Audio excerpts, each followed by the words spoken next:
You're listening to Unspooled, the podcast where failed prints are just part of the journey. Hosted by Corey from Moji 3D, the guy who thinks filament is a personality trait, and Steve from Layer by Layer, who probably has more spools of filament than forks. Every week we dive into 3D printing, making, and the occasional rant. So grab your favorite filament and let's get unspooled. All right, so we should be live. Unspooled episode 22. How you doing, Steve? I'm good. How are you, man? Not bad. Heard you were sick, bro. Dude, I've been on death's bed for since probably Thursday after getting back from 3D Printopia. Hit me like a ton of bricks. Thought I had strep. Went to the doctors. They're just like, no, you just have some nasty bug. This is literally the first day that I've been out of bed since Friday. And if we didn't have an awesome guest tonight, I probably would have been like Steve. This might have been the first solo unspooled episode because I'm powered by fisherman friends at the moment, which are like the nastiest cough drops in the world, but they work. So I heard of those, and I heard they're pretty nasty. So how you doing? How you been since 3D Printopia? I'm chilling, man. Chilling. Can't complain. Let's see. Finally kind of like getting back into the swing of things. Put the printers back up. Got all the printers back up and running after they tried to tank 3D Printopia for me. Yeah. All the filament unpacked. Most of the filament unpacked. I started using some of it as well. Yeah. Trying to think. Got that Nightshade from Cookie Cat, which is amazing. Did a bunch of prints with some layer work stuff. Shameless plug. This isn't ours, but I got a couple from I got some Dark Magic ASA from them, and some I don't know. It's like a ombre blue. I think it was. It's like a sparkly. Yeah, it's really good, really nice. But yeah, they got some cool stuff. Yeah. So tonight for episode 22, I keep wanting to say 21, but we're 22. We have a pretty cool guest. A lot of you guys in chat might be in his stream right now. So, we are streaming all over the place tonight. We're streaming Killer Prince YouTube, Steve and I's YouTube, both Twitches. I mean, we're everywhere. So a lot of you guys are going to know him. If you guys don't know him, you should know him. Awesome guy. Great custom 3D printer builder. Does some awesome builds. He's the guy who got me introduced to the Antithesis, which at the moment is like the coolest build ever, and I'm loving it. We're going to talk about that tonight. It's just he's a really cool guy. So do you want to bring him in now, Steve, or did you have anything you wanted to plug before we bring him in? I'm gonna say one thing, and that is Merlin crabs are the best. So he knows what I'm talking about. I'm the main guy, so I'm a lobster guy. Main lobster man. Lobster. Yeah, let's bring him in. Yeah. All right, man. So without further ado, here is Killer Prince. How you doing? Oh, there you go. There we go. You got me now? Yep, we got you. So, how you doing, man? Yeah. Making it just like you. Sorry to hear you're a little bit sick, but I think it's going around. My kids kind of brought something home recently as well, so I'm avoiding them to be here with you all. Yeah, well, we appreciate it. It's running its way through my wife and son as we speak. That was my coming home gift to them from 3D Printopia was to get them sick. So I'm on their list at the moment, but hopefully they recover quicker than I did. Oh yeah. So hopefully your kids aren't too sick and that they recover quick. They'll be all right. Walk it off. That's what my father used to say to me. Rub some dirt on it. Yeah. So usually what we do is when we bring people on, we just say, take a couple of minutes and just tell everybody who you are and what you do and what you're about. Yeah, this is probably the most uncomfortable part for me because I don't like necessarily to talk about myself, but I'll do my best here. Okay. I'm Killer Prince on the internet, Joseph in real life, 3D print enthusiast. I love building machines more than printing with the machines. So that's what my channel is about on YouTube, is really focused towards the live stream side of things, where we build some cool stuff. Like you mentioned at the top of the show here, Antithesis has kind of been the next thing that seems to be catching fire right now. You got introduced to it and started building your own. I think you have 2 now. I also have 2 going. Yeah, one almost done. Yeah. So I've got mine here next to me, ready to go. So if we want to take a look at that project and talk about that a little bit later on, we can absolutely do that. But yeah, that's a little bit about me and what I do. I'm a dad. I got 3 daughters. So every time I come home, I'm outnumbered. It's 3 to 1 every time I walk through the door. But other than that, man, regular guy. What's that? I said, what's the age range? Oh, so Steve, I get the range of emotional terrorism, man. I get years old, 15, and 7. Sheesh, bro. You're just covered across Good the board. Lord. So I just lied to you. My oldest is 20, about to be 21. Mine's about to be 20 as well. So, but she's chill. I'll trade you. My 7-year-old is the problem, dude. Like, my 7-year-old is the one that terrorizes the neighborhood. Oh man. I have one 14-year-old boy, and he's great. I can't complain. So nice, man. But yeah, that's a little bit about me. Love hanging out, love talking 3D printing and what we do and all that kind of stuff. Love showing off cool shit. So I think before we get into the Antithesis, because the Antithesis was a huge hit at 3D Printopia, like huge, right? It was crazy. And I could talk about this printer all night long. So before we get to that, let's talk about some of the things that you're doing. Mainly, it's the 3D printing elves, right? Oh wait, hold on. Let's go back. Let's talk about what was the first printer that you built. Your first, like from scratch, more or less. From scratch, not a kit. Yeah, not a kit, or a kit, yeah. But not like. I'll give you both. Okay, I'll give you both. All right. So kit wise, my first printer altogether was an Ender 3, like a lot of people. Yeah. I went from that directly to a Hypercube that I never finished. So I'm not going to count it fully because I never printed with it. I ended up converting that later on. But the first kit that I built from scratch that actually printed was a Facetic Voron Trident 350. And that was my first like real kit build. Nice. And then to answer your question about no kit at all, just building from basically like a CAD model, was the LH Stinger. Nice. Yeah, that's a good build. I actually have a kit that I have to build. I just haven't yet. So get on it. He says that a lot, though. I do. I have a lot of stuff says that a lot. Don't worry. Same. So with a follow-up to Steve's question, so between kits and like self-sourcing a custom build, which one do you like better? Oh, wow. I'll be honest with you. I hate self-sourcing because it requires that you wait to start the project. And then inevitably you forget this one little widget that you need to continue the build. So you end up stalling out. And that's an easy way to lose momentum, an easy way to lose discipline on getting the builds done. And I've definitely ran down that rabbit hole. And so I think I prefer like the all-in-one, here's everything you need style of building printers like we're getting to these days. But I'm not above doing some of the other builds that are completely off of a CAD, simply because those are the ones that you don't really see advertised or talked about. And for me personally, those are the ones that are the most interesting because they are a little weird and quirky and whatnot. Yeah, and I'm the same way. I like kits, but I do love to self-source stuff that are odd, unknown builds, which is what brought me to, or which is why I was so excited when I saw you building the Antithesis, was that I knew it wasn't a kit and I was going to have to source all the parts. But you are right.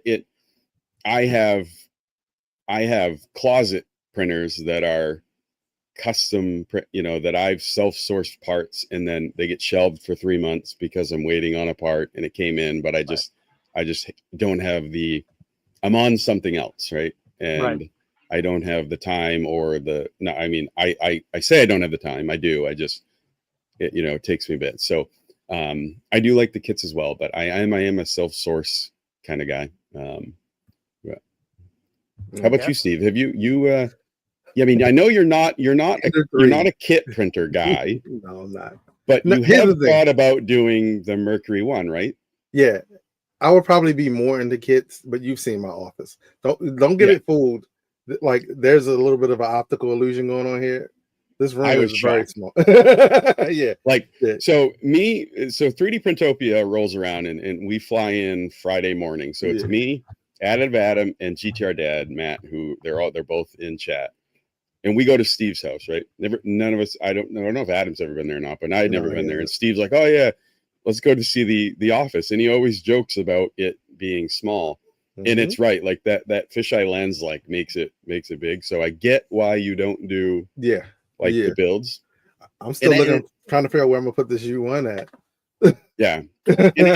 And I think that's the issue with any of us that build a lot of printers is where do you put them, right? Like, because even at some point, everybody runs out of space, whether you have tons of space to start with or a little, we all tend to run out of space, which is where I'm at. For me, I think, and it's also, I kind of do that with like modeling and stuff, is I like the fact that it's small because then I have to figure out how to like make everything work to where it's not like jam-packed, unlike the filament that's up there, which is like all the way to the ceiling. But I have other space that I could use. Yeah. I have other spaces that I can use, but I want that space for other things. So it's also that, playing that part of the game. But then if you get a couple of filament subscriptions or a couple of like, test rolls thrown to you from someone or from a company, and you're like, I got to figure out where to put this stuff. Or, it's like what the Adam Savage level of like, storage where you like hang stuff. You start going up, dude. I got I literally over top of me, I have a shelf with like 20 rolls on it. I do still have shelf space behind these rolls, but I won't be able to see them. I want to be able to see them. It's like the Smithsonian. All the cool stuff is in the basement. No, I want to be able to see like all of my stuff. Yeah. Except for like the specialty, like the engineering filament is like actually behind those rolls right there because I don't use them that often. I know exactly where they all are, so if I need them, I can just go and pull them out from back there. But outside of that, every hoarder ever. I know exactly where it's at. I know exactly where it's at. Yeah.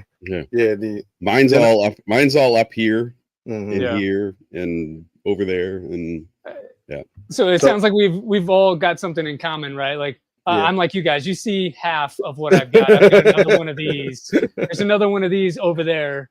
And then above me, there's about 60-ish rolls up on rep racks above my setup here.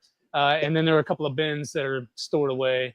I was looking for racks. Stuff. Yeah, I was looking for racks on Prime Day. Like, let's see what they have. There's one right now. This one. Get this one. I don't have enough space for that one. I saw it, and I was like, I don't have enough space for that. I was like, but if I can sneak it in the closet without my wife finding out, then sure. But it'll be hopefully she doesn't watch the show. Put it out in the hallway. Put it out in the hallway. They can shimmy down the hallway when they need to go to the family room. Dude. I would get roasted. This would be the Corey show. She'd be like, "You're done." Yeah. So speaking of filament, like and let's say I'll give you a pass. Name your three favorite like colors or aesthetics or filaments to use or brand. That way you're not hurting anybody's feelings. Yeah. So again, I'll do the same thing I did before. I'll give you answers to both, right? So the brands that I use the most, I wouldn't say I have a favorite. Yeah. I buy filament based on what I need at the time to accomplish whatever I'm trying to do. Yeah. But the brands that I tend to gravitate towards, if I can find it, is of course Polymaker. Bamboo Lab is really good for their limited color set that they have. Fusion is one of my favorites. Atomic is also one of my favorites. But I use a lot of Polymaker, a lot of Ambrosia. I've got this is some Sparta 3D. They do good as well. And then some other like one-off kind of things because I needed a particular color for a particular project, and so I grab whatever's available at the best price I can find. So not necessarily favorites, but that's kind of the gamut of what I use. When you talk about the material that I use a lot of course, PLA when I'm making trinkets and tchotchkes for the kids or, helping out 3D printing elves or something like that. a lot of PLA for that. But the majority of what I use is ABS, ASA. And then I have one of my favorite filament materials is PPS carbon fiber. So that fiber line that Polymaker has, you can also get it from Luke's lab. They make a PPS carbon fiber in a full kilogram. Oh, okay, nice. So that is one of my favorites to print fan ducts or those really rigid parts that you need that just break every time you tension your belts. Yeah. So those kind of parts I really like to use that PPS for. Nice. So real quick, two things. So if you had to make your own filament and color or aesthetic, what would it be? So I'm really partial to like the hot pinks and the purples. As a dude, like I get it, right? But hey, they look so good. Literally, your whole background right now. Yeah, your whole background right now, it's good with me. So make that in a filament, right? So that I don't know if your light is purple or pink. It's hard for me to tell. It's like in the middle. Okay, I need then in the middle of that with paired with like a hot blue. Mix that together and throw some gold glitter in there, and that would be me. Good. That's what I need. Nice. Layer works. If you're listening, we call it Rick James. There you go. Listen, you're at our own heart because we're like, screw the conventional names. Go with like fun stuff, like fun names. Like name it like it's a racehorse. Okay, that's literally what I said to Corey. I was like, let's name it like it's a racehorse. So that, oh yeah, you kiss. So there's two sold already. Right. It's a good color too, but the color you just named that's something. Like I'm more of a technical filament, so I do a lot of blacks, grays. But when I do colors, I like You Kiss Your Mother with That Mouth or something like what you just explained. What he just explained is the one that you keep hunting for, but with gold. Yeah, with gold. So I have been trying to get Polymaker specifically to make a dual blue and magenta, a dual blue and magenta, but not with gold, but that's even better. But they do Elegoo makes one now, and it's really good. But if they added I would compromise on silver if they would do that. Or silver. Yeah, silver would look good too. But here's the kicker: I need it to be ASA or ABS. Yeah. If they want to do PLA as well, that's fine. But I really want that to be ASA ABS. I think you're gonna see a lot of that soon because of the custom printers and the parts that people need for modifying their current printers. I think ASA is probably going to be big next year as well as the TPU because you're seeing in both ABS and ASA probably over the last 3 years you've seen way more colors. Oh yeah, by far. All galaxies and all the crazy look at all the cookie cat stuff in both TPU and ASA now. Well, so I just picked up one of their ASA Dark Magics, which is kind of that wild darker color ASAs. But you never used to see that stuff. I remember when I started doing this a long time ago, you had for ASA, you had ABS, but you had like black, red, white, blue, like all your standard colors. But it'd be nice to see some. I don't think, does anybody do gradient ASA? I think Ambrosia don't they have the rainbow gradient ASA? I think they do. So there's some Stardust right here. This is a gradient gradient style filament. I know it's hard to see, but that's a gradient with silver sparkle in it. Killers in chat. Don't you guys have I think they have a rainbow gradient ASA. They do. Which I won a roll of filament from West 3D, and I was like, they didn't have that at the time, but I was like, listen, Keela, if at any point they fulfill my order and they have it, you can swap it out for that. I was like, please. So we said, was that I didn't know, I didn't see if that was ASA or if it was PLA, but dual. It's ASA, yeah. So I'm excited for that one to come out. But like I said, it doesn't have the glitter in it though. Yeah. Add the glitter in there and you got me 100%. I'm still on board with it. Yep. Yeah, the glitters and micas, man, would change the filament for it just takes it to the next level. Right. It really does. It really does. Hey, Wazzy. Yeah. Hey, Wesley. So, so with the custom printers you're building, you mentioned off stream that you're doing, I think 2, or you did one and now you're doing a second one, but they're builds for the 3D printing elves.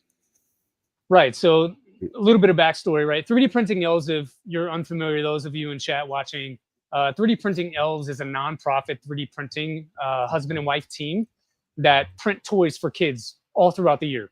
They operate up in Central Valley, around the Fresno area, out here in California, and they deliver thousands of toys to kids every year. I think they're up over 12,000 at this point in the season.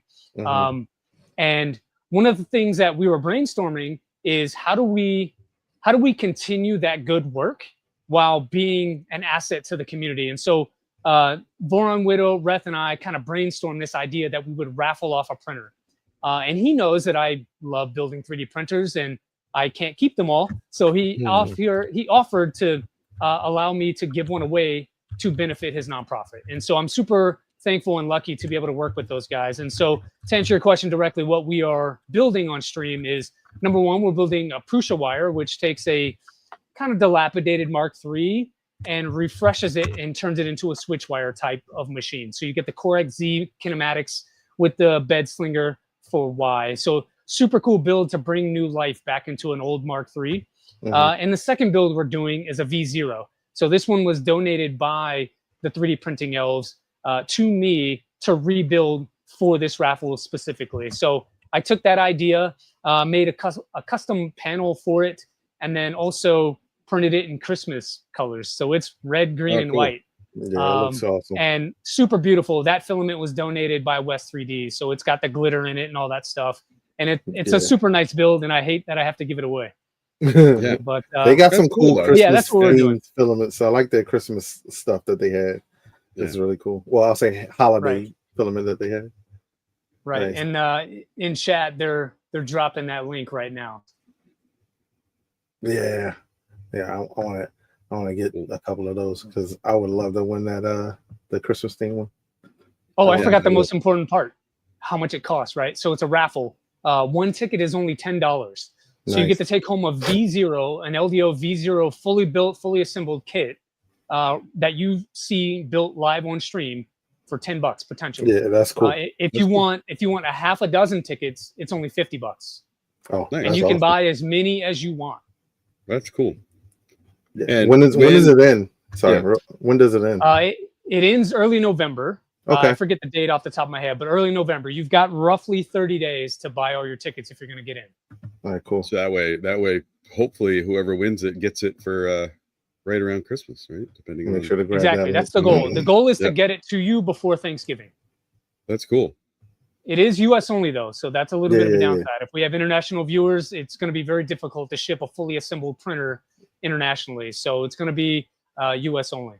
Yeah. Now, if somebody out there that's listening wants to sponsor shipping to be international, it could open it up and maybe sell more tickets, right? Yeah. Maybe. There is a donation link. There is a donation link on the website. So that same link that you guys had up just a second ago, you can go there and make a donation if you don't want to enter a raffle. And that donation can be whatever is in your heart. Yeah, that's cool. That's cool. So I'll post the donate link here, which is pretty cool. Awesome idea. Check it out because it's really. How long have they been doing this?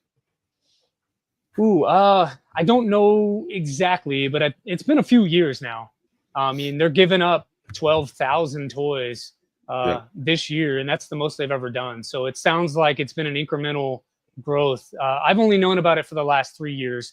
I met Reth at Rocky Mountain last year, and we kind of connected and have had that dialogue over the last year. And so I was super happy and excited to come and join the team and make this a reality. Keela actually and Jeremy, who are also in stream, Lee Marie 3D, if you're familiar with them, they're also sponsors for the build. I think they're giving away a baby belt printer, and in total there are 19 different prizes that we're going to raffle off. So if you don't win a V0 or a Prusa wire, there's a chance to win an LDO V 2.4 kit. There's loads of filament that we're giving away, some other gift cards, for all the different resellers that are out there. There's a little bit of something for everybody. Nice. That's cool. Nice. So I'll maybe I'll talk with you after this, because I'll donate some you kiss your mother with that mouth filament. Oh, I appreciate it. That would be cool. We'll have to do a different name for it though when I send it to you that way. I mean, it's going to a grown up. It's not going to a kid. That's true. We hope. Yeah, realistically, the funds go to the nonprofit, right? And that keeps them stocked with filament, maintenance on their machines, that kind of thing. The gas and logistics that it takes to get back and forth to deliver all these toys. They're a husband and wife team, and they do all of this solo. So anything helps crazy. them out. Yeah. So like I said, if you guys aren't interested in the raffle, like I said, donate, because straight any amount of cash donation would be awesome. And maybe we'll have to brainstorm off stream of ways that maybe Unspooled could help. Drive, aside from just this stream, and like ways that we could participate and do and help drive some more money their way, because it's a great thing. So all kids should have gifts for Christmas, especially 3D printed gifts, because not only do they have a gift, it kind of gets them into like, oh, what is that, how is that made, right? And these guys, the 3D printing, they give toys all year long, not just at Christmas. So this is a year round taking care of kids and make sure they have something to play with. Yeah, that's awesome. That's awesome. Yeah, that's definitely something that we would like to probably at least put on the website. Yeah. So that people can see it and potentially participate. I don't know if they're looking for people to participate, maybe on the East Coast or something like that, to help send stuff out. But yeah, and also Tech Jeeper has a cool site called Layered with Love, which they may want to at least I don't know how that works, but maybe throw something on there or something on Tech Jeeper can tell us. He'll tell us in a minute or whatever. But yeah, so definitely we can all get connect. the word out. Yeah. That would be cool. Yeah, good stuff. So is it okay now to talk about the antithesis? Oh God, I'll be back, guys. I've been chomping at the bit, man.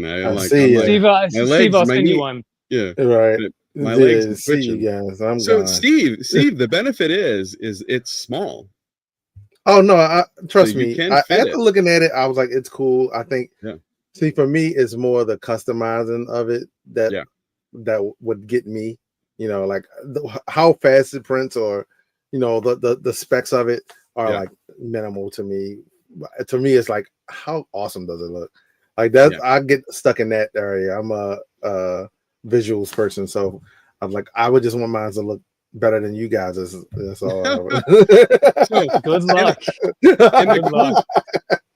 One of the coolest things about it that I found was how Dan, the guy who originally designed it, it was the way that it is designed. Not only is it a compact, rigid, fast design, but the way that he designed it, it's very easily moddable, easy to personalize for yourself. So for me, I love that, but it is also a negative in the fact that if I don't stop modding them, I never get them built, right? So like this one here is the first one that I started.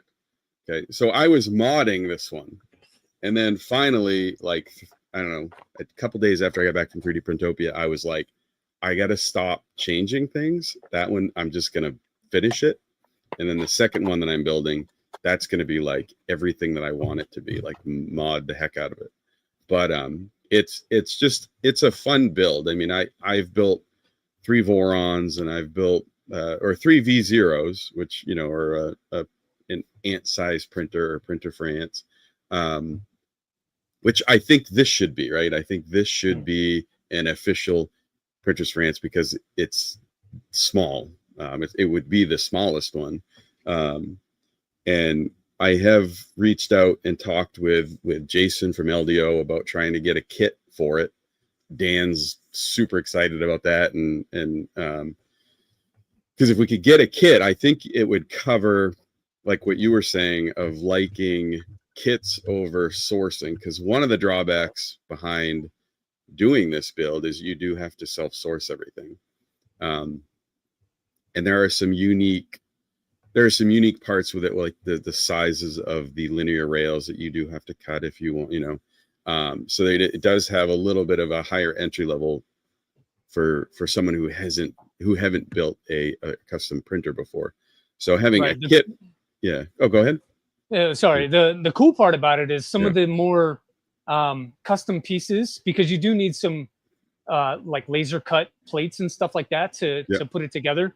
Facetic on AliExpress has a CNC kit that you can pick up, but it's only like $50, and it gives you all of the parts that you need that are CNC'd, and then also a lightweight carbon fiber X carriage.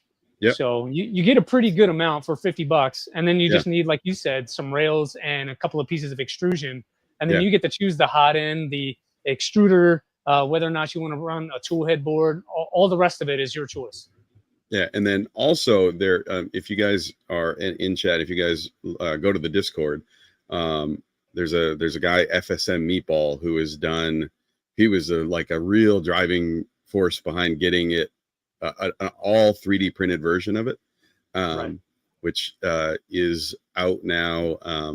I have the CAD for it, but I want to. That's probably going to be my third build, I think.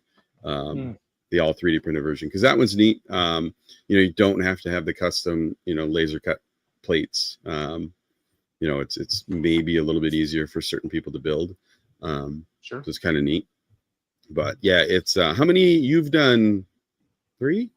Yeah. I've got one here. So this is there are no serials or anything for this machine itself. But this is probably the third or fourth one in existence.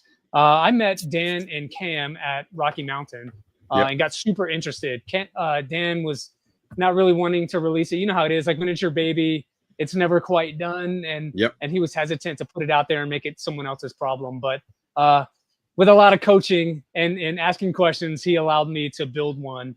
And so this one's probably like number 3 or number 4 out there. But it's the first one that I built. And then I was able to pick up another one. So technically I have 2. Only one of them is working right now. I haven't had time to get to the other one and reassemble that. But mine's sitting right here. Yeah.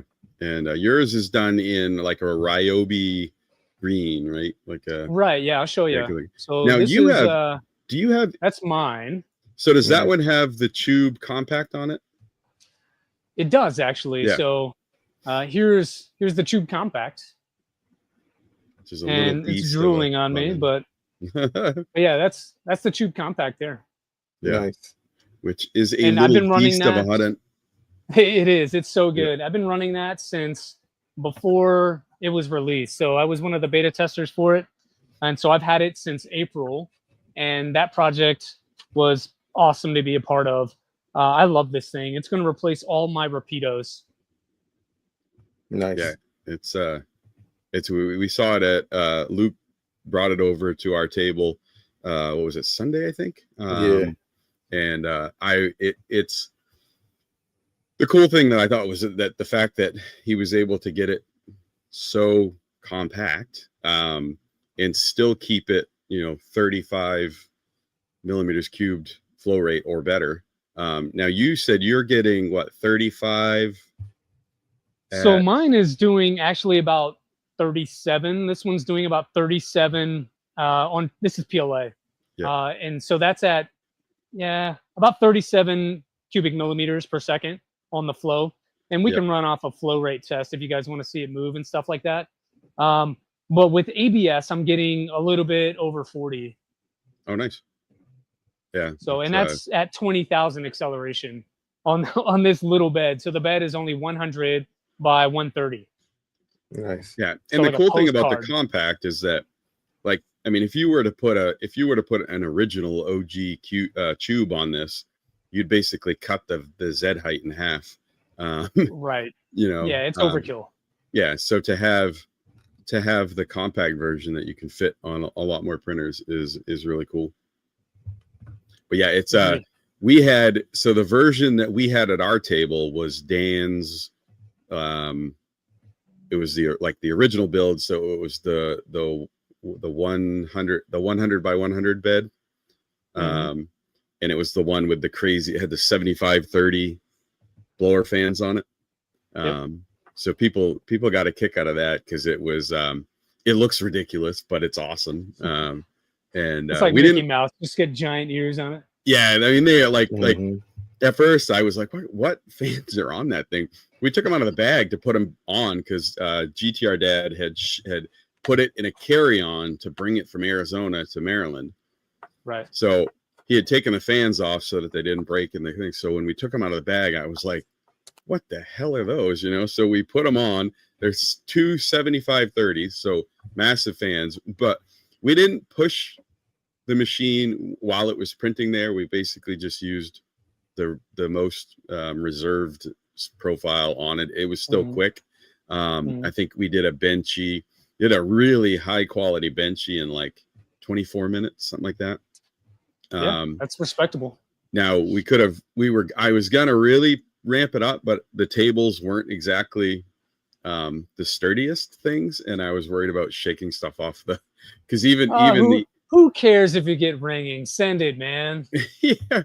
So I was worried about knocking all the other stuff off the tables, like all the stuff we had on. Because even Steve, even your A1, when you kicked that off at ludicrous speed, it started to shake. Oh, did it? Stuff on that base mode.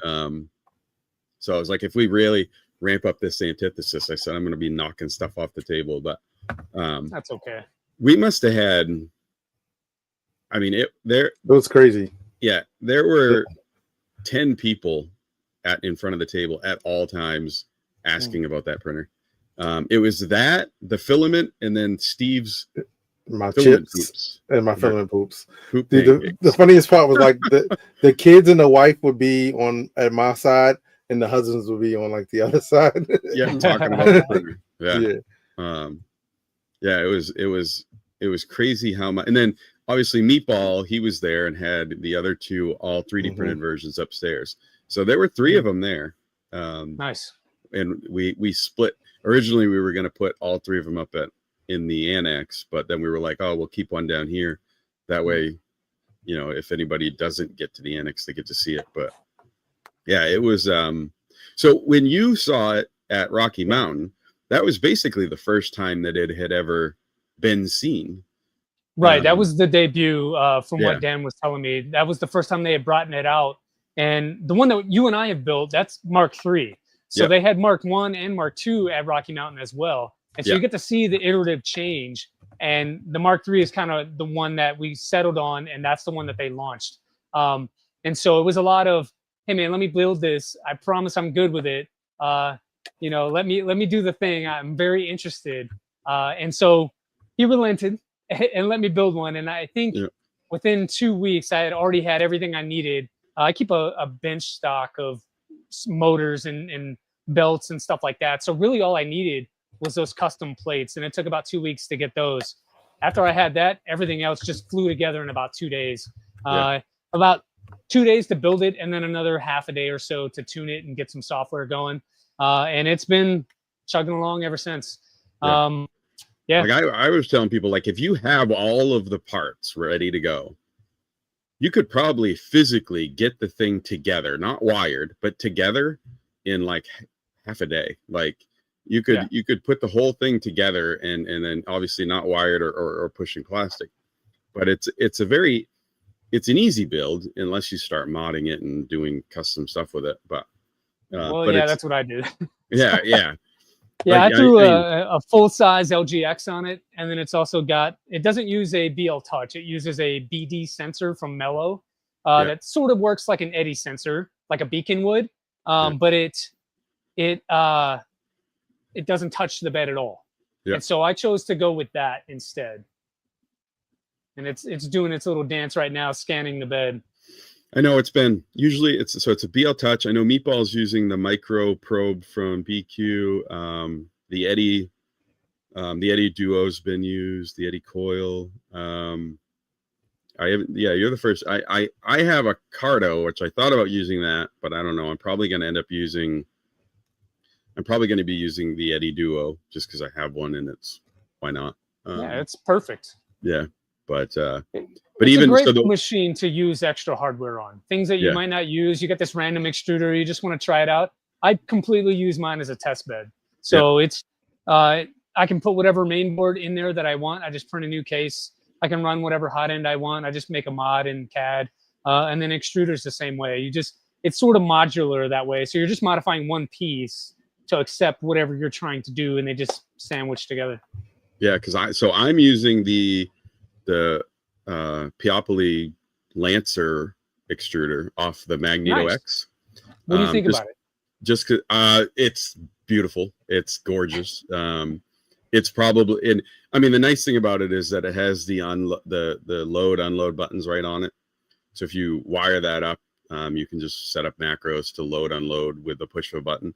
Nice. But it's really well engineered and designed. Like the machining on it is done really well. But yeah, so I'm using that just because I had it from last year. Actually, I got it at last year's 3D Printopia, and I just haven't used it yet. And then I'm actually using the Mellow 3D, the NF Crazy, which is like their version of the Slice Engineering Mosquito.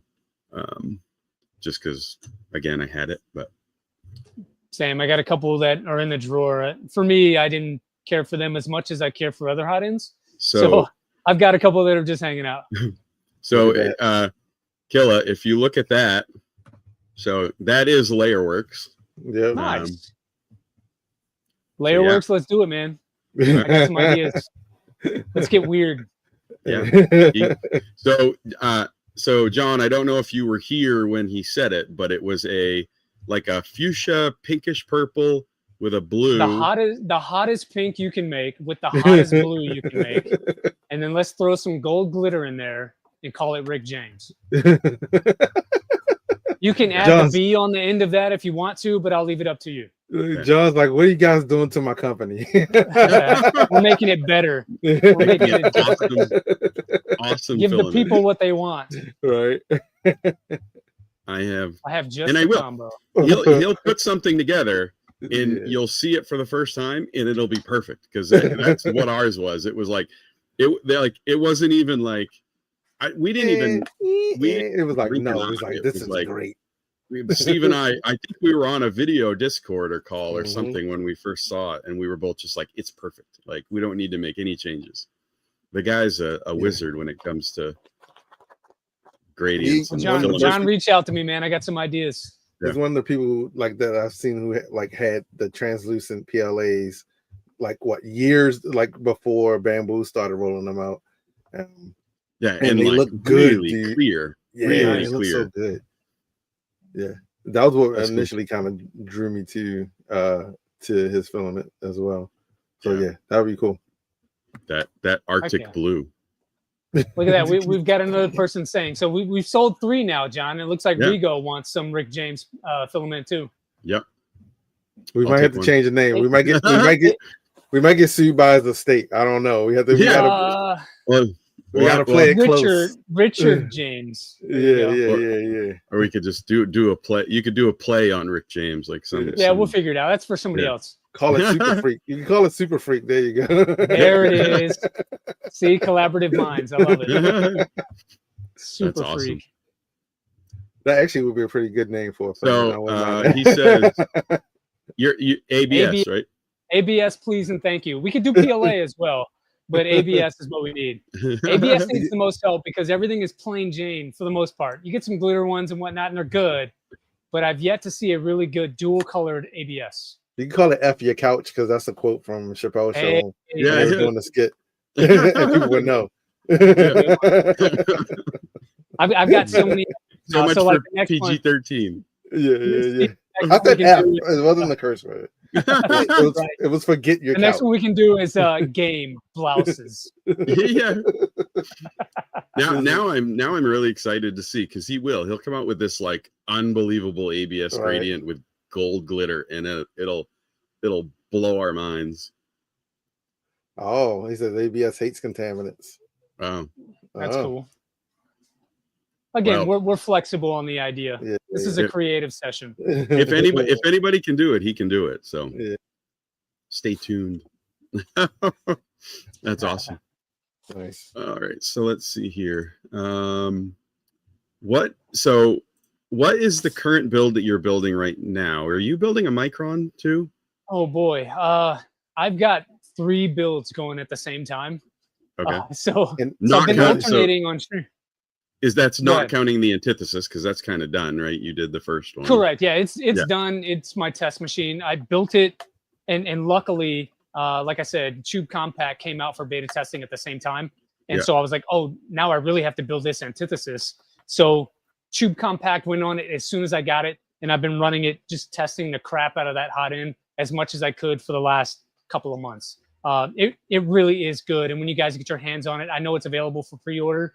But once you get your hands on it, you'll be so amazed. It's worth every dollar that you spent. Regardless, what I'm working on. So again, Prusa Wire V0. For my members only on stream this past weekend, we did a rat rig redo. So I built a VCore 4 IDEX on stream a couple of months ago. Didn't really care for the IDEX. I wasn't getting the print quality I wanted, and I wasn't getting the ease of use that I wanted. So tear it all down, start over. Lightweight gantry goes in, CNC XY joiners from Mandela Rosework go in to complete the whole package, and go down a single tool head. So that's what I did this past weekend, and I spent the week kind of tuning and calibrating that machine. And it's just now ready this morning before work to start its first print. So that's what I'm doing in the background. There's also a tool changer under the desk here that I need to get to at some point. There's another small machine on the way. There's a really cool machine on the way that I can't talk about, and maybe something from LDO on the way as well. So it pays to be a member. Yeah, I saw it. Did your Patreons, did they vote on which one they want to see yet? So the members did. They wanted to see Inertia Cube for this last member stream, but I made the executive decision to do that anyway. So I owe them a Inertia Cube stream either Friday or Monday. I haven't decided yet. Cool. That's cool. Yeah, I've heard mixed things on the IDEX rat rig. I know a few people that have done it and have not got it calibrated and run it with good print quality. I know one that has. I don't know if he's just good or lucky, but it's been hit or miss. I haven't really heard a whole lot of good things. Now, were you aligning the tools with like Phil's CXC camera, or how are you? So it has a similar thing as the CXC. It's called VAOC. I forget what the acronym stands for, but calibration is what the C means. And that's from Rat Rig itself. So that came as part of my IDEX kit. And yeah, it just bolted right on. Even that one for me, I could get the camera to work and I could get the lighting to work on that, but trying to get that portion calibrated was a little bit tough. Regardless, I was able to work through those things. What I could not work through is the input shaping was pretty bad. The hybrid system didn't make it better. And having 2 tool heads, that's a lot of mass on a single X-axis. And mine's a 300. It's not gigantic, but even the 300 is wider than a normal 300 millimeter machine because there's a lot of extra space around that build plate so that you can get that 3-point kinematic system that Rat Rig likes. So it's a large machine, and that X gantry is very long. And so there can be a lot of twist in there, and especially when you have a lot of mass on 2 separate tool heads trying to do 2 different things simultaneously.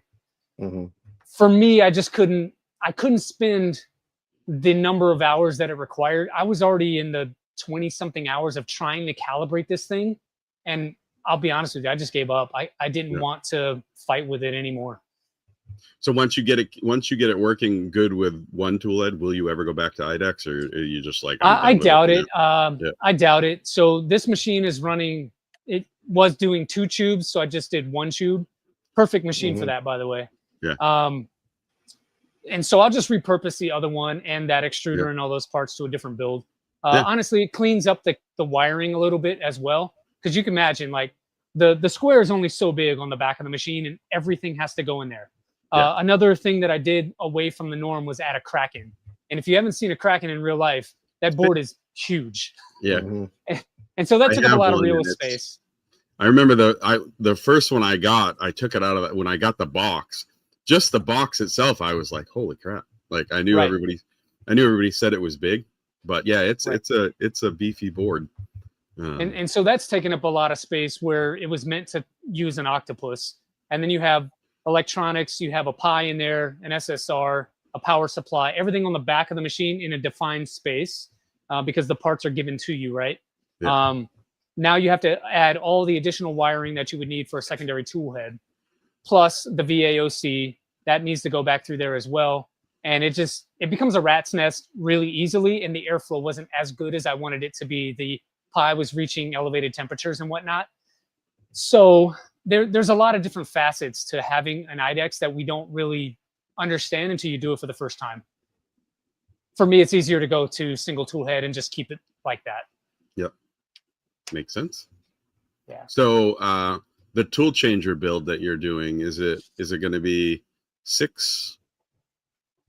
I think it's 4 actually. So it's a ProForge 4, which is one of the. Okay. So it came out like I think 2 years ago at this point. Yeah. Got one on Kickstarter. It showed up. I shoved it under the desk, and that's where it's been for 2 years. So it's on the list to do, but you know how it is. You have this much time and this much stuff to do. Yeah. So I want to get to it. I really want to. I think 2026 is going to be the year of the tool changer. You've got things like the U1 coming out. Bamboo Labs coming out with a thing. Index is still on the docket to come from Bondtech, and I think that's going to be really good. We're starting to see a lot of this trickle down. And so this is my niche, I would say. I like to do the off the beaten path kind of stuff because it's the most interesting.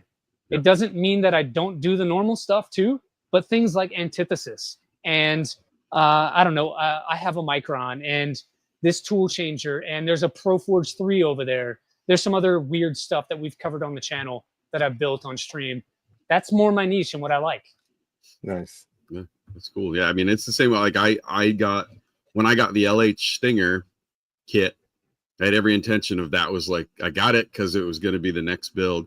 And then within like 3 days, I was like, oh, I ended up ordering a Voron 2.4 kit and did that. And then the LH Stinger just kind of is now in the closet.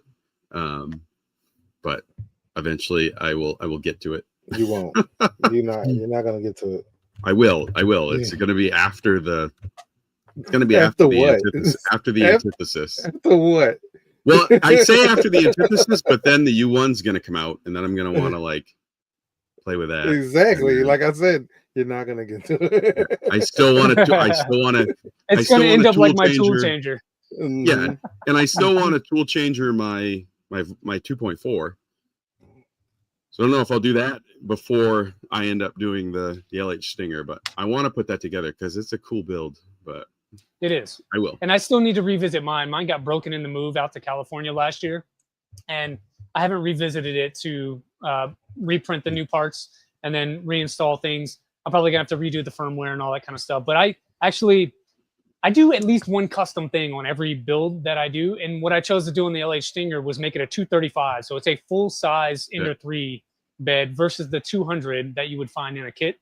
And so I did that just to be different. I also filled my frame with epoxy and sand. So the frame itself is not only beefy because you're using 3060 to build this thing, but now I added like 5 pounds of sand into it. And so picking it up, it's like 40, 50 pounds just to move this printer. Did you put handles on like either side? You need like a shoulder so there's 2 beefy handles on the top of it. And you literally have to pull it up like this to be able to get it up.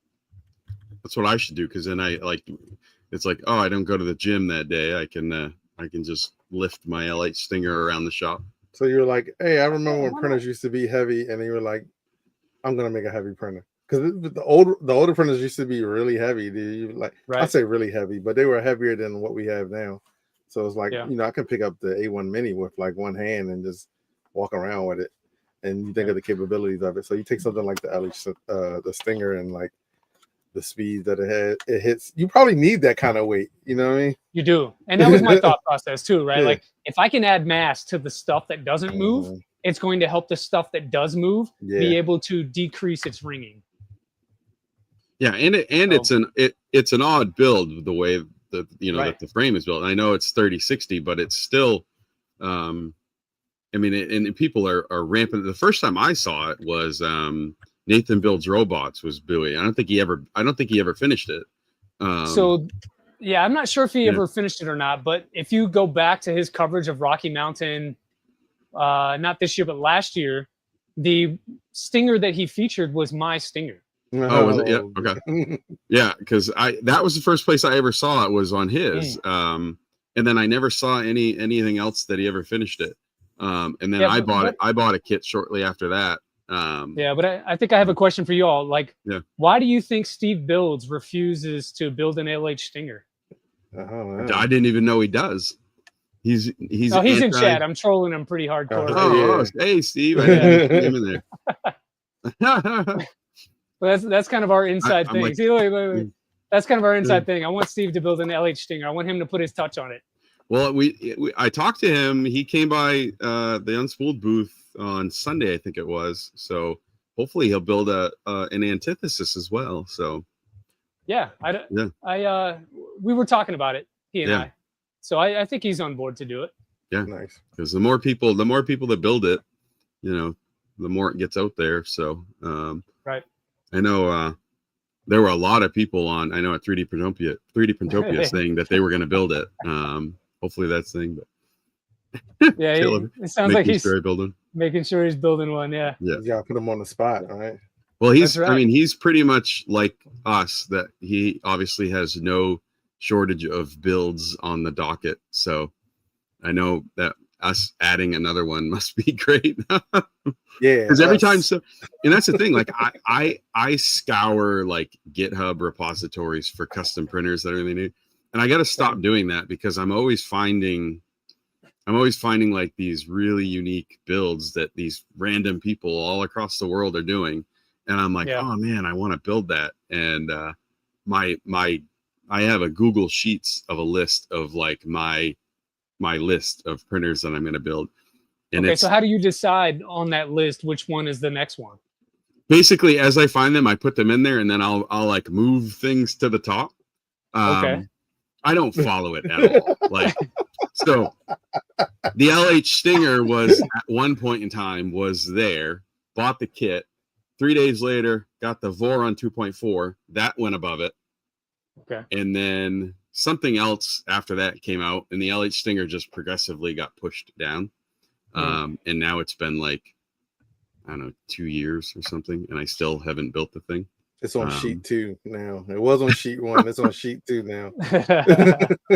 Yeah, there's a lot, but it's okay. So then, what's the next thing? What are you building next?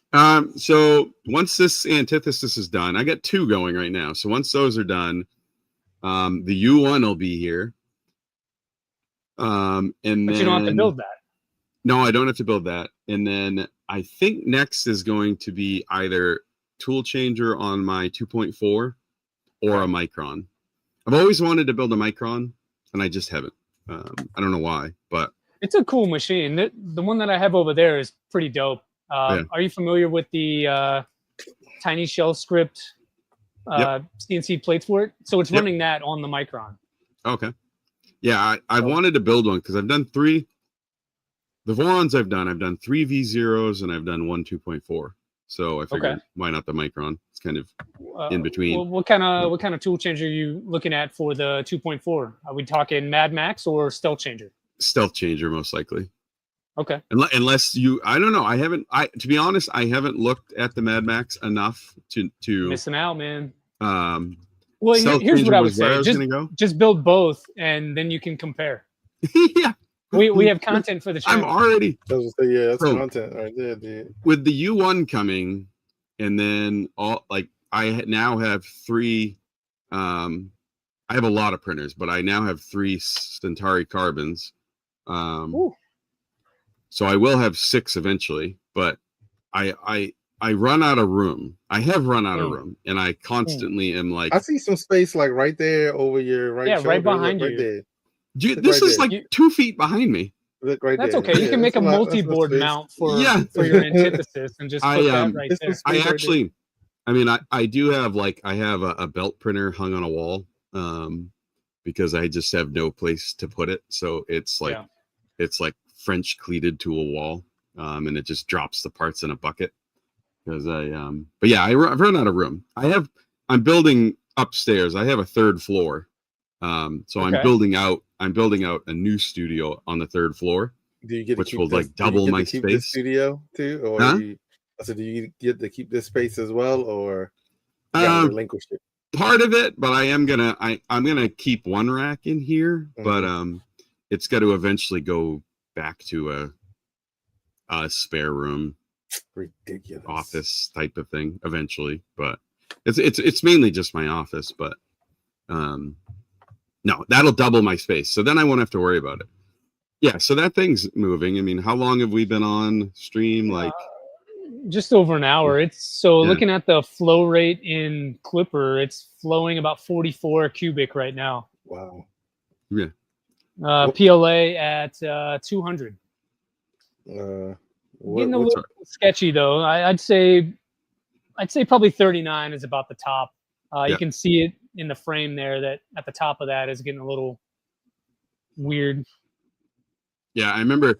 So when we had it at 3D Printopia and it was printing, people would like walk by the table and they'd look at it and they were kind of like, what I don't think they really realized what they were looking at, right? Because they're like, it's a bed slinger, yes, but and then I'd be like, yes, it is also Core XY, and they're like, what? Like, yeah, it's just one of those things that when people see it, they're just they're not used to seeing that, you know? Right. And I was one of those people, man. I passed by there probably 2 or 3 times. I took a look at the table and I saw what it was.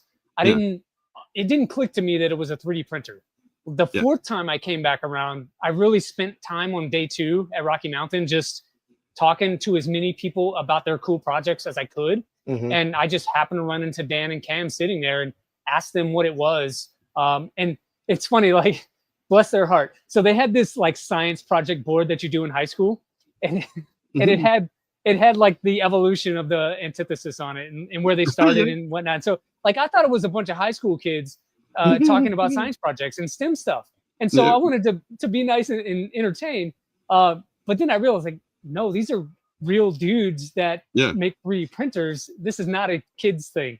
So once I took the time to start and talk to them, I was instantly hooked, and I left with the plan to build one.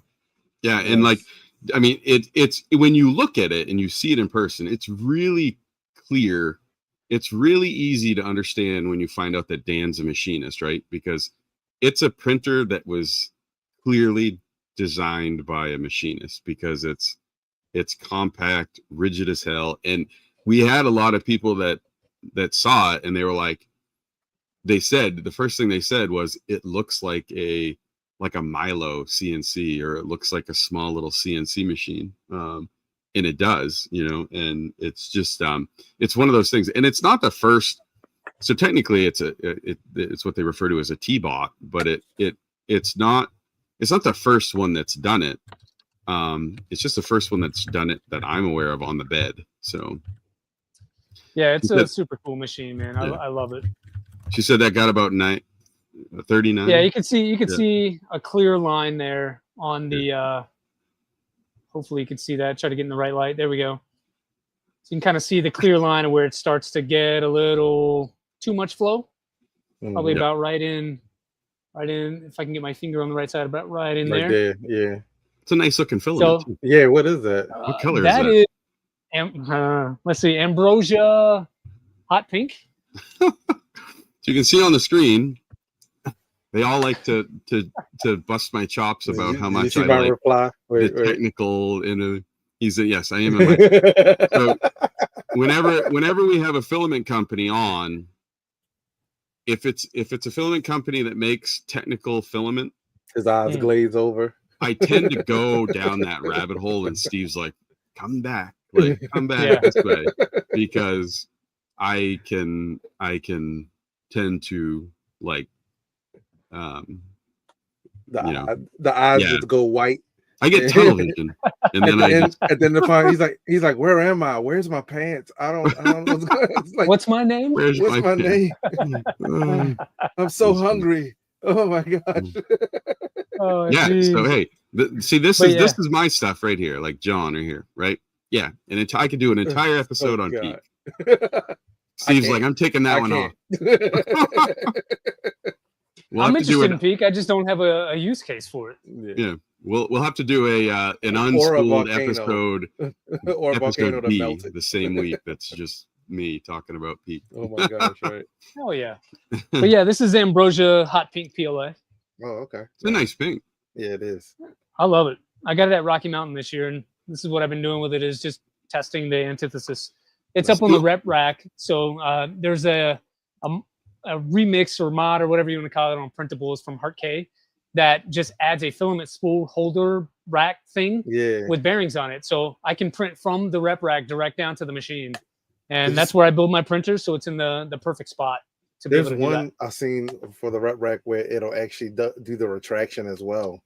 Right. Like, yeah, dude. That was like, that's pretty cool. People are so gifted, man. Yeah, and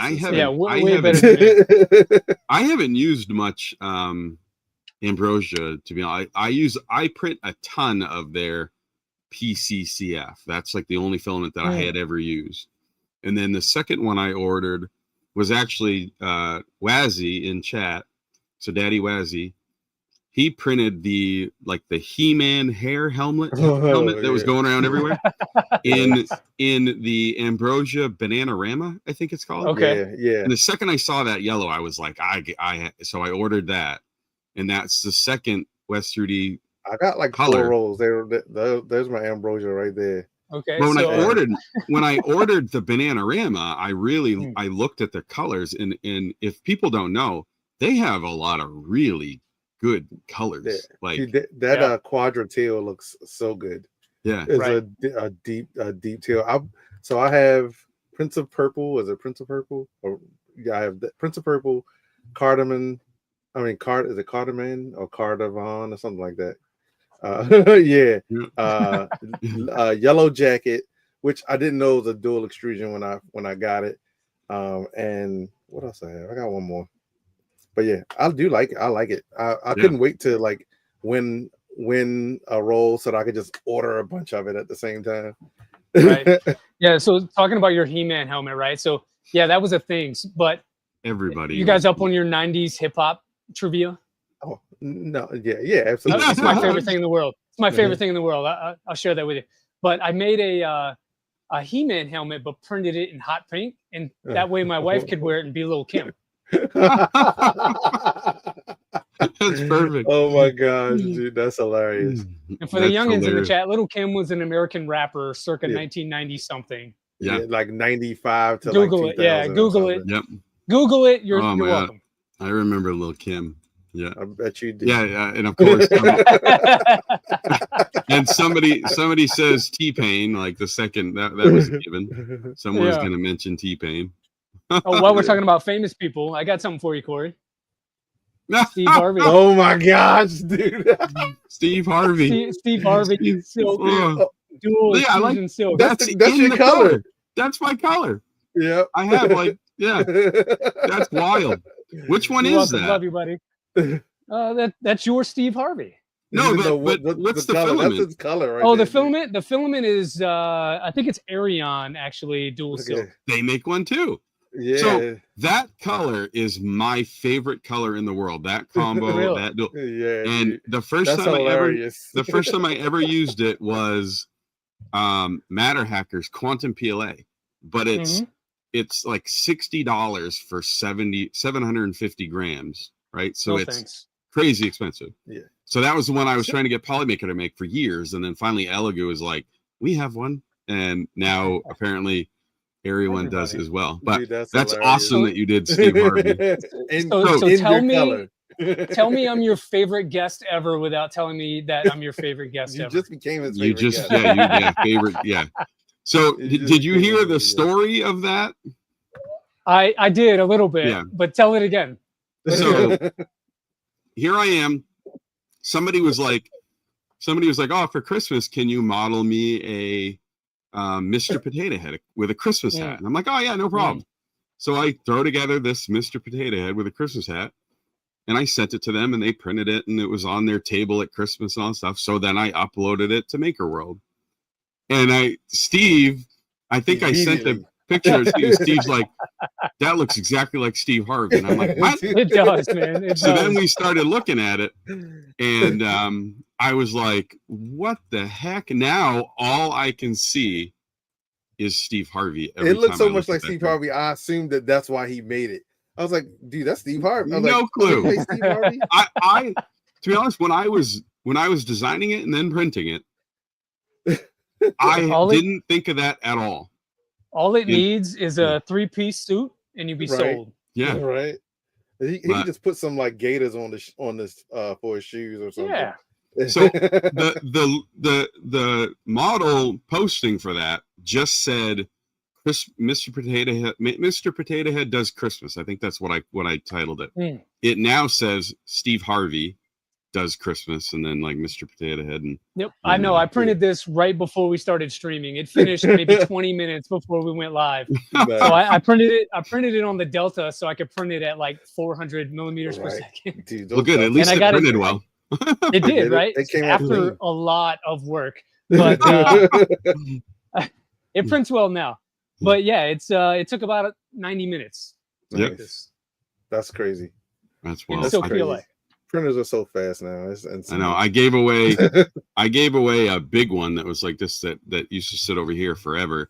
It was printed in the Polymaker Luminous Rainbow. I gave it away to some girl at 3D Printopia. But that's hilarious. Steve Harvey. Steve Harvey, yep. So was it you, Steve, at 3D Printopia that said that when I get the U1, I should print it full color with the U1 and then send it to him? Also, like, I think I heard something about him not liking people comparing him to Mr. Potato Head. Like literally like last week. Yes, don't do it. Don't do it. What do you got to lose? That's true. Yeah. What do you got to lose? Honestly, either he's gonna like it or even negative press is good press, right? Yeah. He'll put it on one of his shows and be like, "This ignorant just sent this to me." Like, and you'll be internet famous for it. Yeah. Right. Stay creeping. It's actually not the Delta Flyer. It's the FL Sun S1 Non-Pro, but it's got the custom clipper firmware on it, and now it actually works like it's supposed to.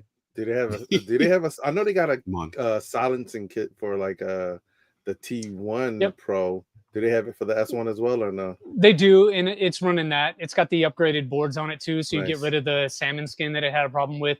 The firmware on it was not ready. I'll be honest with you. Okay. Yeah, but the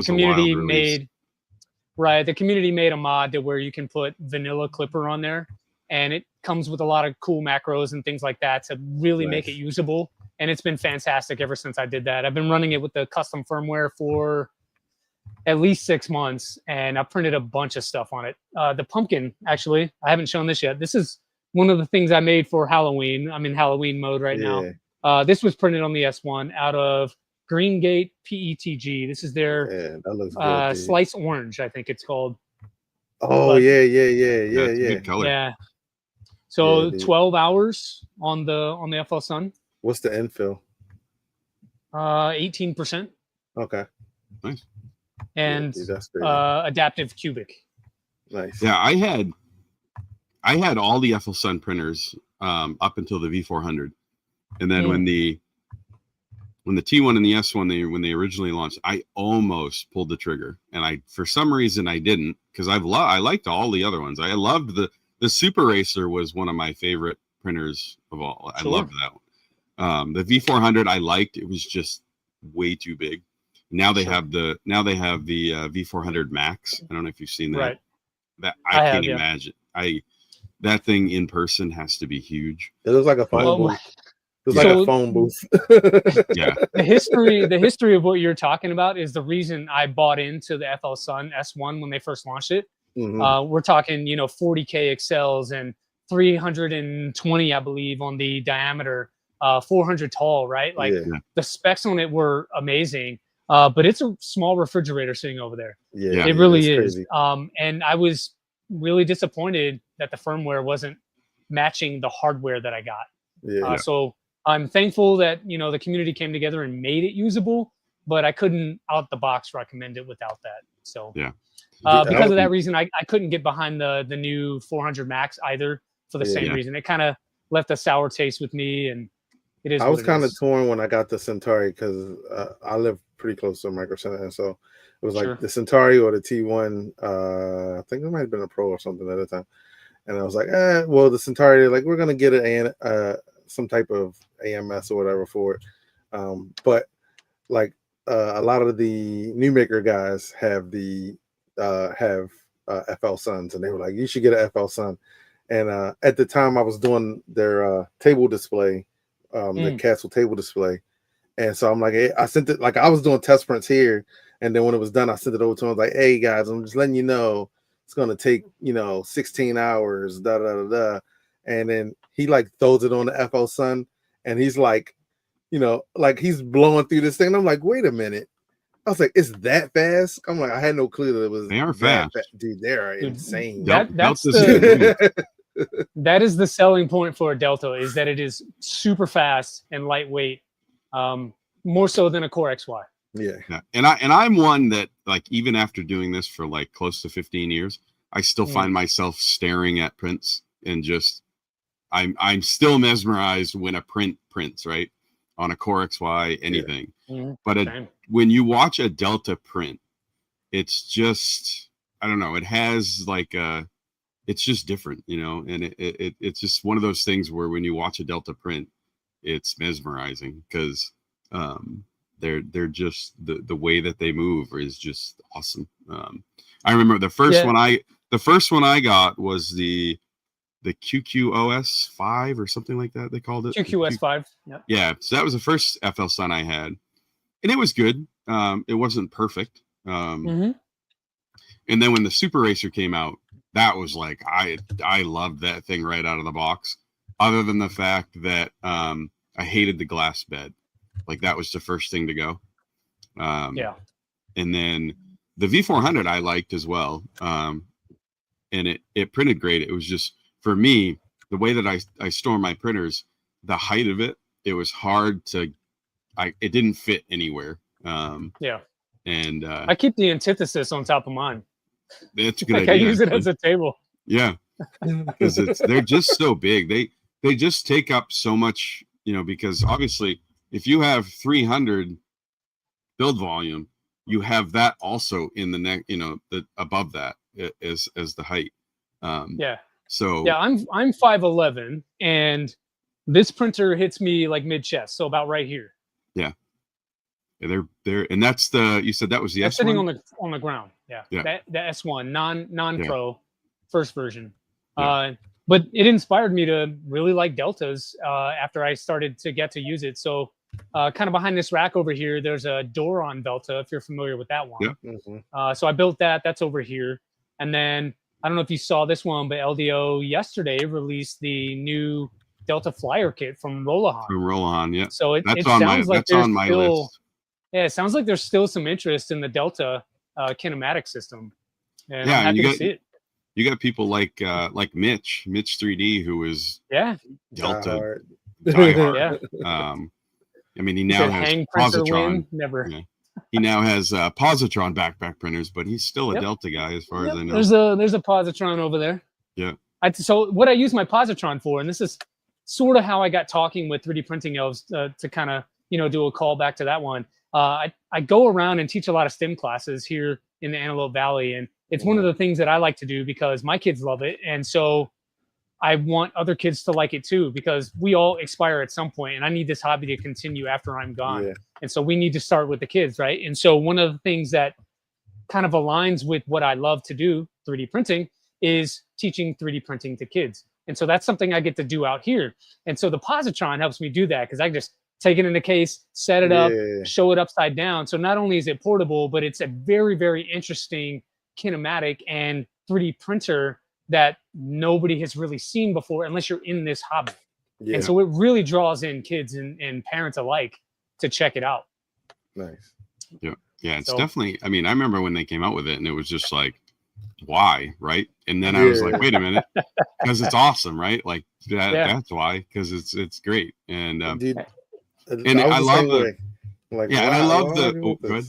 No, I was like, why would you want this? And I'm like, and then this summer I went to Canada and I was like, I want a positron.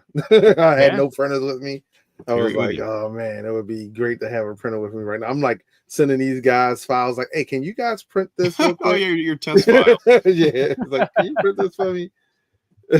Yeah, so it's been a cool little machine, man. Yeah, it'll be I'll be interested to see how they pack up the Proton suitcase. Yeah, right. So I'm joking. I don't know that to be true. I'm guessing use like an old school just a bigger Pelican case. But I'm yeah, I think so. Yeah, it'll be interesting to see what size Pelican case and if it's still carry on at that point, because it's bigger, much bigger. So I'm in the backside of that channel and kind of had some insight on the Proton development and stuff like that. It's a really cool machine. It folds down sort of small. It's about the size of your antithesis once it's all folded down. But the build plate, I think, is roughly 300. Yeah, it's 300 by 240, I think. Yeah, something a little odd. Yeah, they had 3 of them at 3D Printopia. They had two. They had 2 that were printing, and then they had one that was just the base that was just flying around doing Proton things. That was one that Joe was working on. But he bought it just to show. Yeah. And Safe Engineering, who's in the chat, they say it fits in a large pizza box. So there you go. Large pizza box. Deep dish pizza. Yeah. Chicago style. Yeah. Which is not pizza. I stand by it. I mean, my favorite thing about the Pro, I mean, I love that it's bigger, but I like the design that they went with it. I love the dual trace PCB heated bed. That way. Yeah, that was super cool. Yeah, and then I like the probe that they're doing. It'll be cool to see that in action when they get it fully finalized. But and I think the idea for the team is to trickle down some of that stuff to the positron to improve it even further. So we'll see how that turns out. But yeah, it's kind of a test case to see what you can do on a larger scale, and I think it turned out pretty well.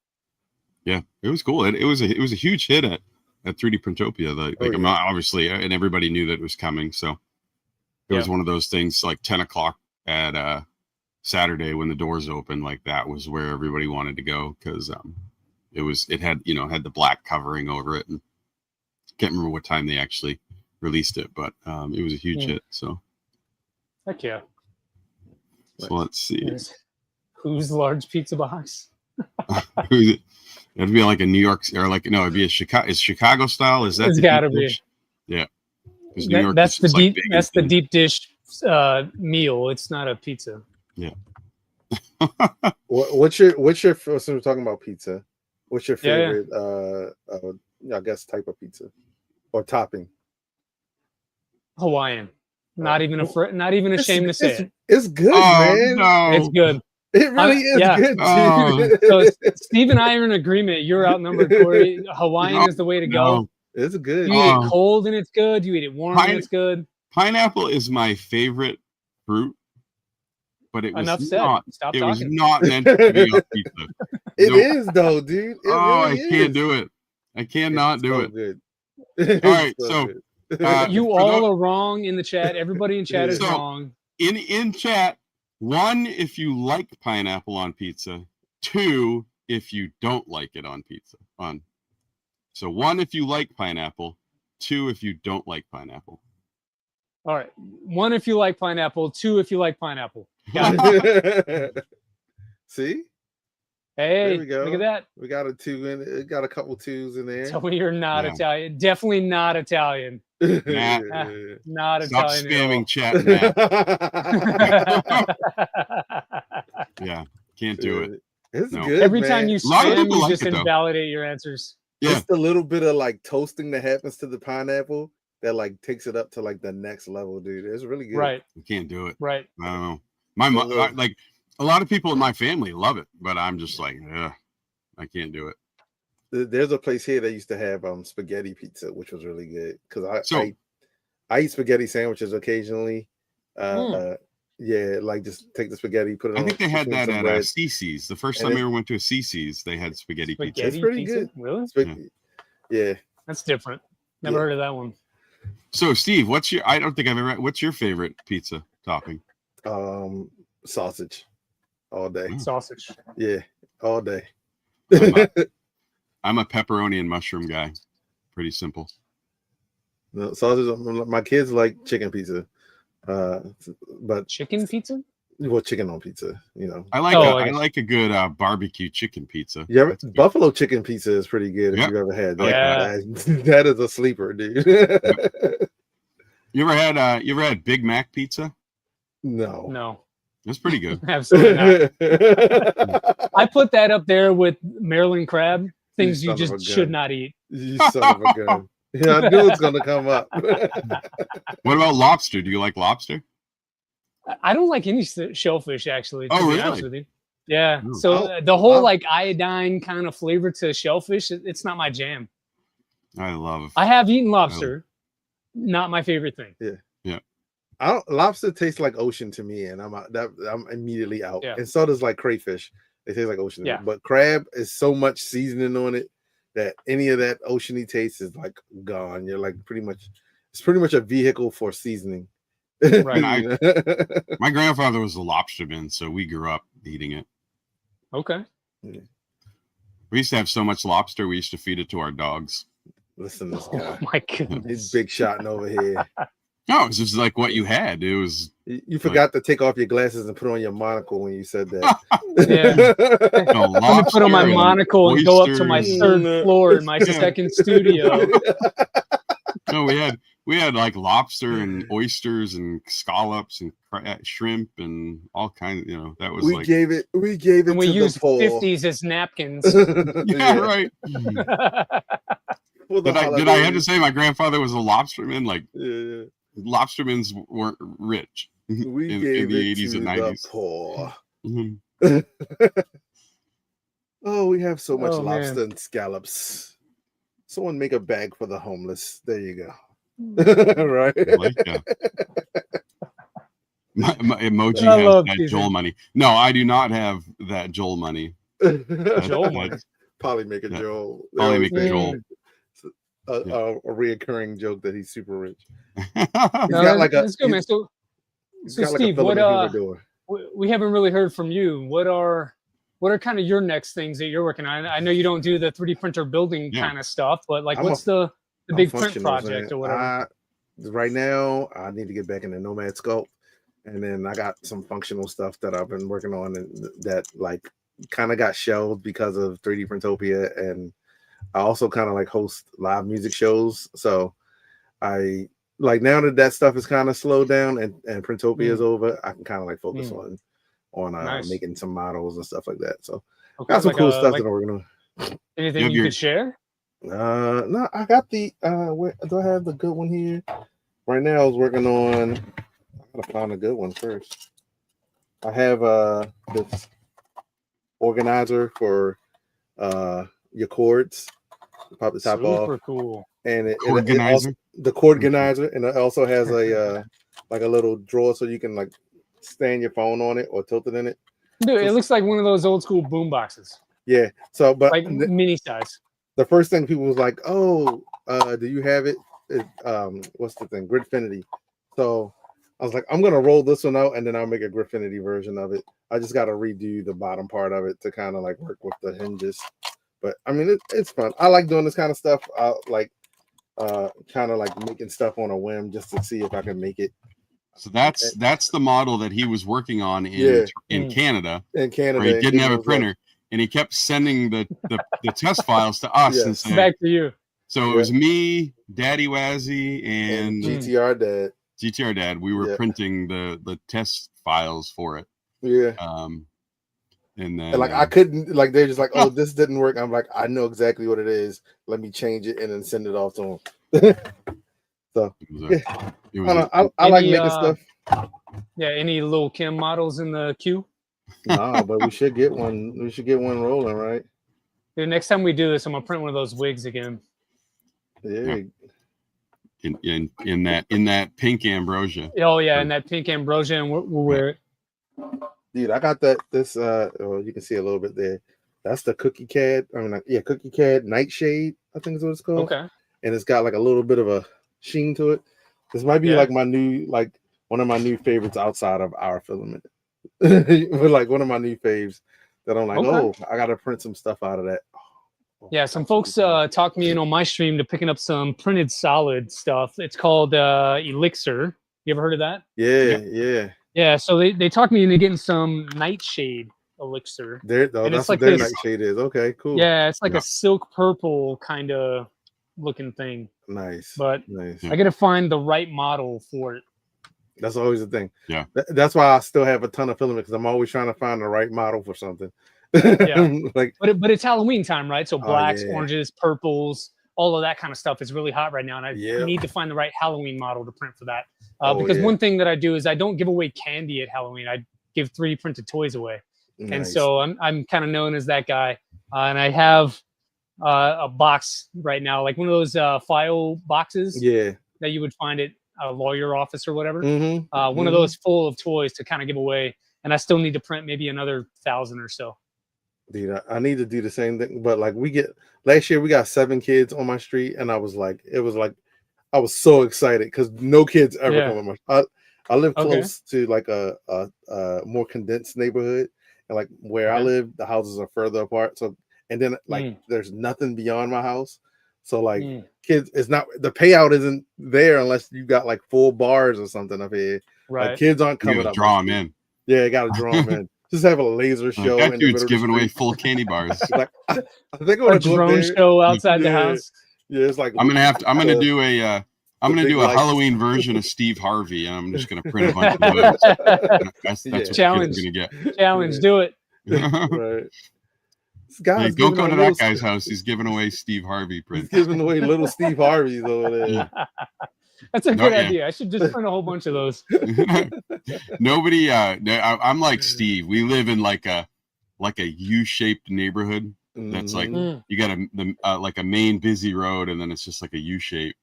And nobody ever comes down our neighborhood for Halloween because there's like maybe 20 houses in our whole neighborhood. Yeah. So it's like the juice isn't worth the squeeze. Like pulling off that main road isn't worth it. So people just fly by and they go to the next neighborhood that has like 100 houses in it. Yeah, I guess I'm pretty fortunate. Our neighborhood is just a complete circle, and there's maybe 60 or so houses in this circle. It's about a mile loop, and then we have several neighborhoods together like that. And so there are roughly 6 around me, all set up kind of the same way, and one main road going between all 6 of them. So 3 on either side of this main road. And so we get a ton of kids every year for all kinds of things.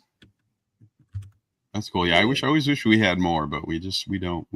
My mother, she lives in like the busy neighborhood parts of town, and she gets hundreds of kids, but not here.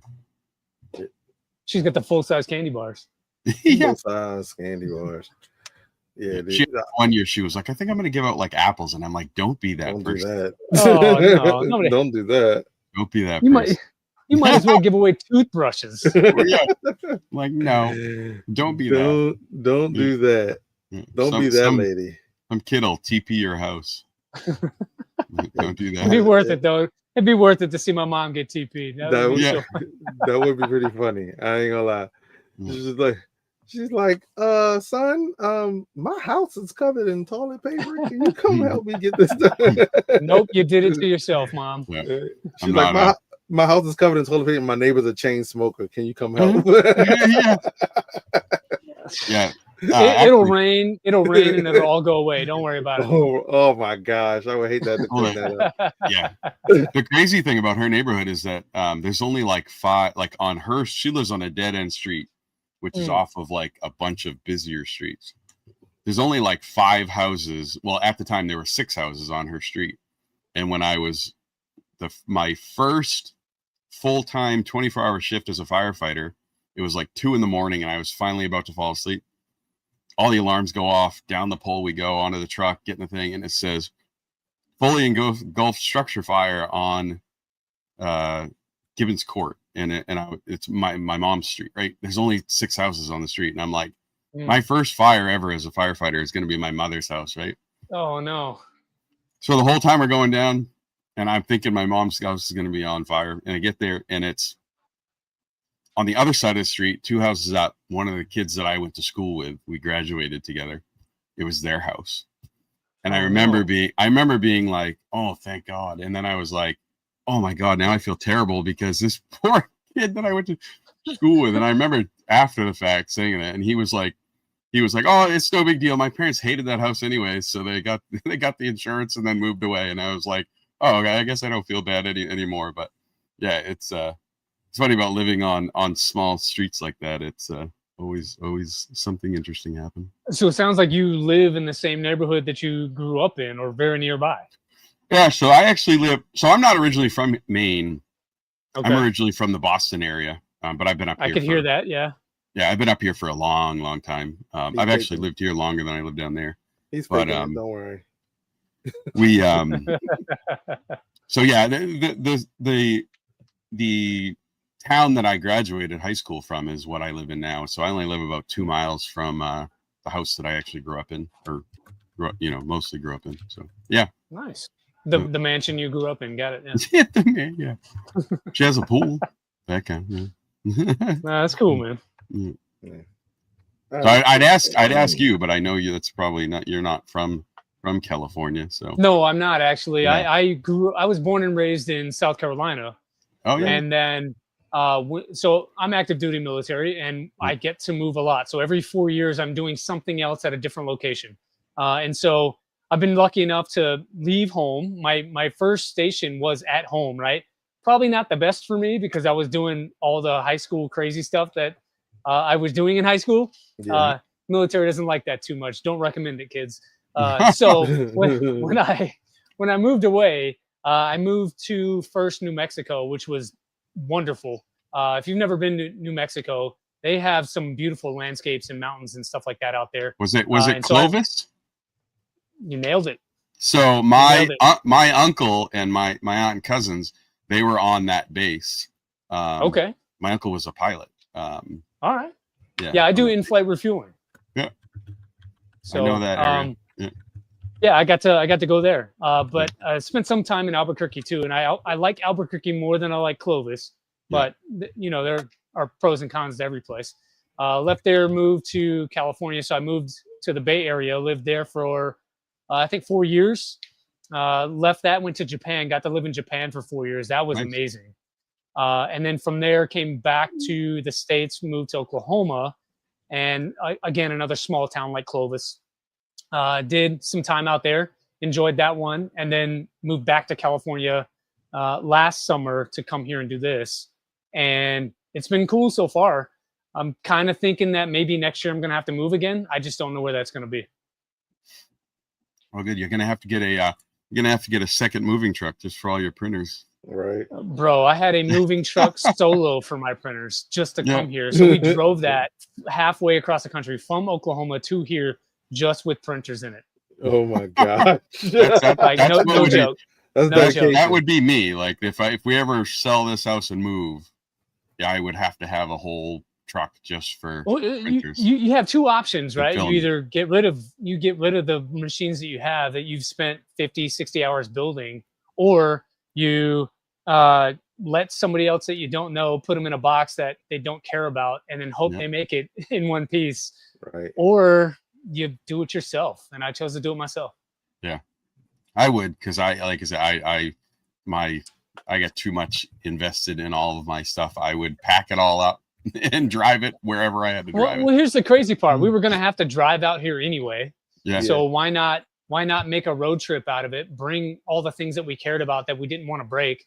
We got to stop by the Grand Canyon, which was cool. My kids had never seen that. So we got to do that for a day. We saw Meteor Crater, which was awesome. Nice. And then got to have a family road trip for 5 days. Yeah. That's cool. That's the way to do it. I love. Don't mind it. I've actually never been to the Grand Canyon. Steve, you ever been to the Grand Canyon? Nah. Joshua Tree is my sweet spot. I love Joshua Tree. Okay. I went there like 2 years ago and freaking fell in love. I'm Yeah. like, I could go back and just stay there forever. I could. It looks like a when you come from you come from the East Coast. Yeah. You don't see mountains and stuff like that Right. So when you like get out to California, you're like, whoa. And then it's mountains Yeah. and desert. You're like, this is insane. You know, like And I'm freaking snow, out. And snow, beach all in the same day. and it's like, you're like in the valley, you're in the basin, and it's like 113 degrees, and then you get up to like Joshua Tree, and it's like 83 degrees. You're like, what? Right. So, Dude, same day. today was beautiful. Today, when I woke up this morning, it was like 48 degrees. And then in the afternoon, it was about 80 something, 82, 83 degrees. Like perfect kind of weather. Yeah, that's about how it is here right now. We're usually about 45 degrees in the morning. And then by about noontime, where like today it hit, just about 80. Now that won't last. We're Maine. So we got about another month before it's like 45 is the high. But Love it. Love it. That's exactly what I want. Like I'm trying to go to Alaska next. So actually the Alaska. first, other than New England, because I'm obviously a New England born and bred, other than New England, the first place I ever went outside of New England was Alaska. Nice. So when I was 16 years old, I took a fishing trip out to Alaska for about 27 days with some family. Good Lord. And then my second That's time not a out. Trip. No, that's a vacation. You moved. You moved for 27 days. Yeah. So what we did is we flew out there and we rented a motorhome and we just drove all over for 27 days. All from the top of Alaska to the bottom everywhere. The second time I left New England was also to Alaska when I was 18, and went to. That time we drove. So me, my grandfather, and my cousin, we got in a friggin' Jeep Cherokee, towing a pop-up trailer, and we drove all through from New Hampshire all the way through Canada to Alaska. Lord. That's amazing. Jeez. Took us about 5 days driving nonstop. You put Alaska or Antarctica in the title, and I'm like locked in on it, especially like Antarctica. Same. I'm like, if this show's about one of those, or a YouTube video is about one of those two places, I'm like, let's go. And I'm like, locked in. I don't even like snow like that, but it's just such a different place. Like I had a chance to go to Antarctica, like legit go to Antarctica, and dude, I missed out because I got sick and couldn't fly. It was 30 days, right? So you take 30 days, you go and you live in New Zealand, and then fly down to Antarctica to deliver scientists and supplies and equipment and all that stuff. So you get a couple of hours on the ground, and then you fly back to New Zealand, and you just do this every day for 30 days. Oh my God. And I missed out because I got sick. Dude, oh man. I freaking anything like that. We should try to find someone that's 3D printing in Antarctica. That's my homework this week. If we could find someone. Do you think they watch the show? No, they don't. But we're gonna get them. Do you think Steve Harvey would get it down there for us? Yeah, I don't know, man. I'll send him. We'll see if we can get T-Pain to send it down. Right? Yeah, he could probably get us there. Yeah. So I've been to Colorado. I've been to Washington. I've been to Oregon. I've been to places where there's big mountains. But when you go to Alaska, it's like it's different, right? Like, it's when you're flying over Alaska, it's just 14,000 foot mountains everywhere, and it's just nothing, right? Like there's just it's so big that it's I remember flying like over Colorado, and it's like, wow, that that's big and everything, but Alaska is just a whole nother, the last frontier, I guess, right? Because I agree with you, man. I am very lucky to do what I get to do and fly as much as I fly and get paid to do it. And seeing some of these things from the sky like completely changes your perspective.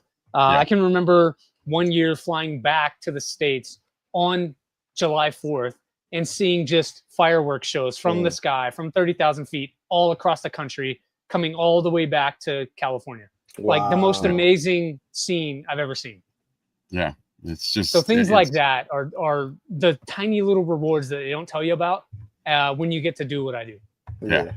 My son is actually he's a freshman in high school this year, and he's he's an ROTC as a freshman for the first year. Nice.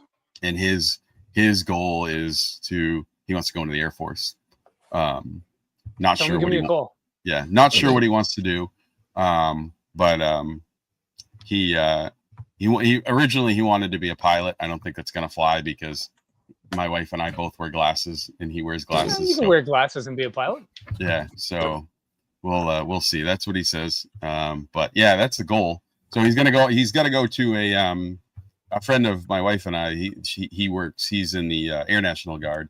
Works on the base local to us, and so he's gonna take like a weekend and go do a bunch of like on the job training stuff there, shadowing. Yeah, and stuff. I love that unit. They're called the Maniacs. They are, the 101st Refueling Wing. Yeah, and it's amazing. No matter where you go in the world, if you stop at an airport, if you stop at any like flying related thing, there's a Maniac sticker somewhere in that place. Yep. Every single place I've ever been, there's a Maniac sticker. Antarctica, there's a Maniac sticker. Like I guarantee it. And the funny thing is that it's technically not even an official. It's an Air Force base, but it used to be Dow. It used to be Dow Air Force Base, but that was decommissioned like years ago. So it's an Air National Guard, and it's the 101st Refueling Wing, the Maniacs. But it's technically it's an Air Force. It's a base, an Air National Guard base, but it's owned by the town, and it's just like some lease. They basically lease the airport off the city. But it's a cool place. It's been there forever, and it's like a crazy long runway too, I guess, based off some of the other things. But yeah, what you guys do? So I've been in those refueling airplanes and stuff. One, I don't know if it's like this. It's probably not like this when you're up in there, but they're hot as hell when they're on the runway during the day. And when you get down into, like, we go there and we get to go down into the thing that spits out the I don't even know what they call it. Like we call it a boom pod. Yeah, the boom pod. So we all get to go down in that thing, and it's not if you're claustrophobic, I don't recommend it. It's snug, but it's got to be stressful, right? Like, I mean, you probably get used to it. I mean, you're a firefighter, right? Like when you first started, it was stressful and it was high energy and all that kind of thing. But now it's kind of normal. Same thing. When you first start, you're like, oh man, hope I don't mess this up. But you got to shoot 3-pointers every single time. Like you can't miss, right? And so there's some level of stress with that, and it takes practice, and it takes continued practice. You can't take 3 months off to travel the country and then come back and expect to have the same skill set that you had 3 months ago. It's constant practice all the time. And because we practice so much, you kind of become numb. It becomes normal to the point where you get folks that have never seen it, and it sort of recharges you when you see how excited they are for what you do. Because again, it's just another Tuesday for us. Yeah, it's a cool thing. My son got to do the Air Force flight simulator. Sweet. Which is pretty cool. He actually got the highest score of any freshman ever, and he got the second highest score. There was one senior that scored higher than him. So it maybe if the eyes aren't an issue, he can still be a pilot. Yeah, as long as it can be corrected, you can do it. Yeah, and if he decides that he wants to actually be cool and be a boom operator, then we can figure that one out too. Yeah, I'll ask him. He loves all that stuff. So that's the goal. 4 years ROTC and then Air Force, which is all him, right? I never said anything. I didn't, like, my wife and I. He just woke up one day when he was in 8th grade, and he said, he goes, I'm going to join. He says, next year as a freshman, I'm going to join ROTC. And then when I graduate, I'm going to go in the Air Force. And we were just like, where the heck that come from? Right. But I was so is your son into 3D printing and all that, like you guys? He is. No? So he started 3D printing. He started CAD designing when he was probably like 7 or 8. So I got him into like Tinkercad originally, and then we kind of transitioned him into Onshape, just because the school that he goes to, they use Onshape. Then when he was in 8th grade, he joined the FRC, the local FRC robotics team. Sweet. So I'm a mentor on that team for 3D printing, and then my wife's a mentor for the data side. But yeah, so he's been into CAD real young, and now as a freshman, he's kind of like the head CAD person for the team. Which awesome, usually it's a senior, but they don't have enough seniors to fill that role. So, but yeah, he's been into it forever. He doesn't as much do the 3D printing stuff. Like he has access to, I mean, obviously tons of 3D printers. He's more about the CAD design for robotics specifically. So yeah, but that's super cool. But yeah, he can go for it. He can sit down and talk with the best of them about 3D printing. He knows everything. Nice. He just doesn't.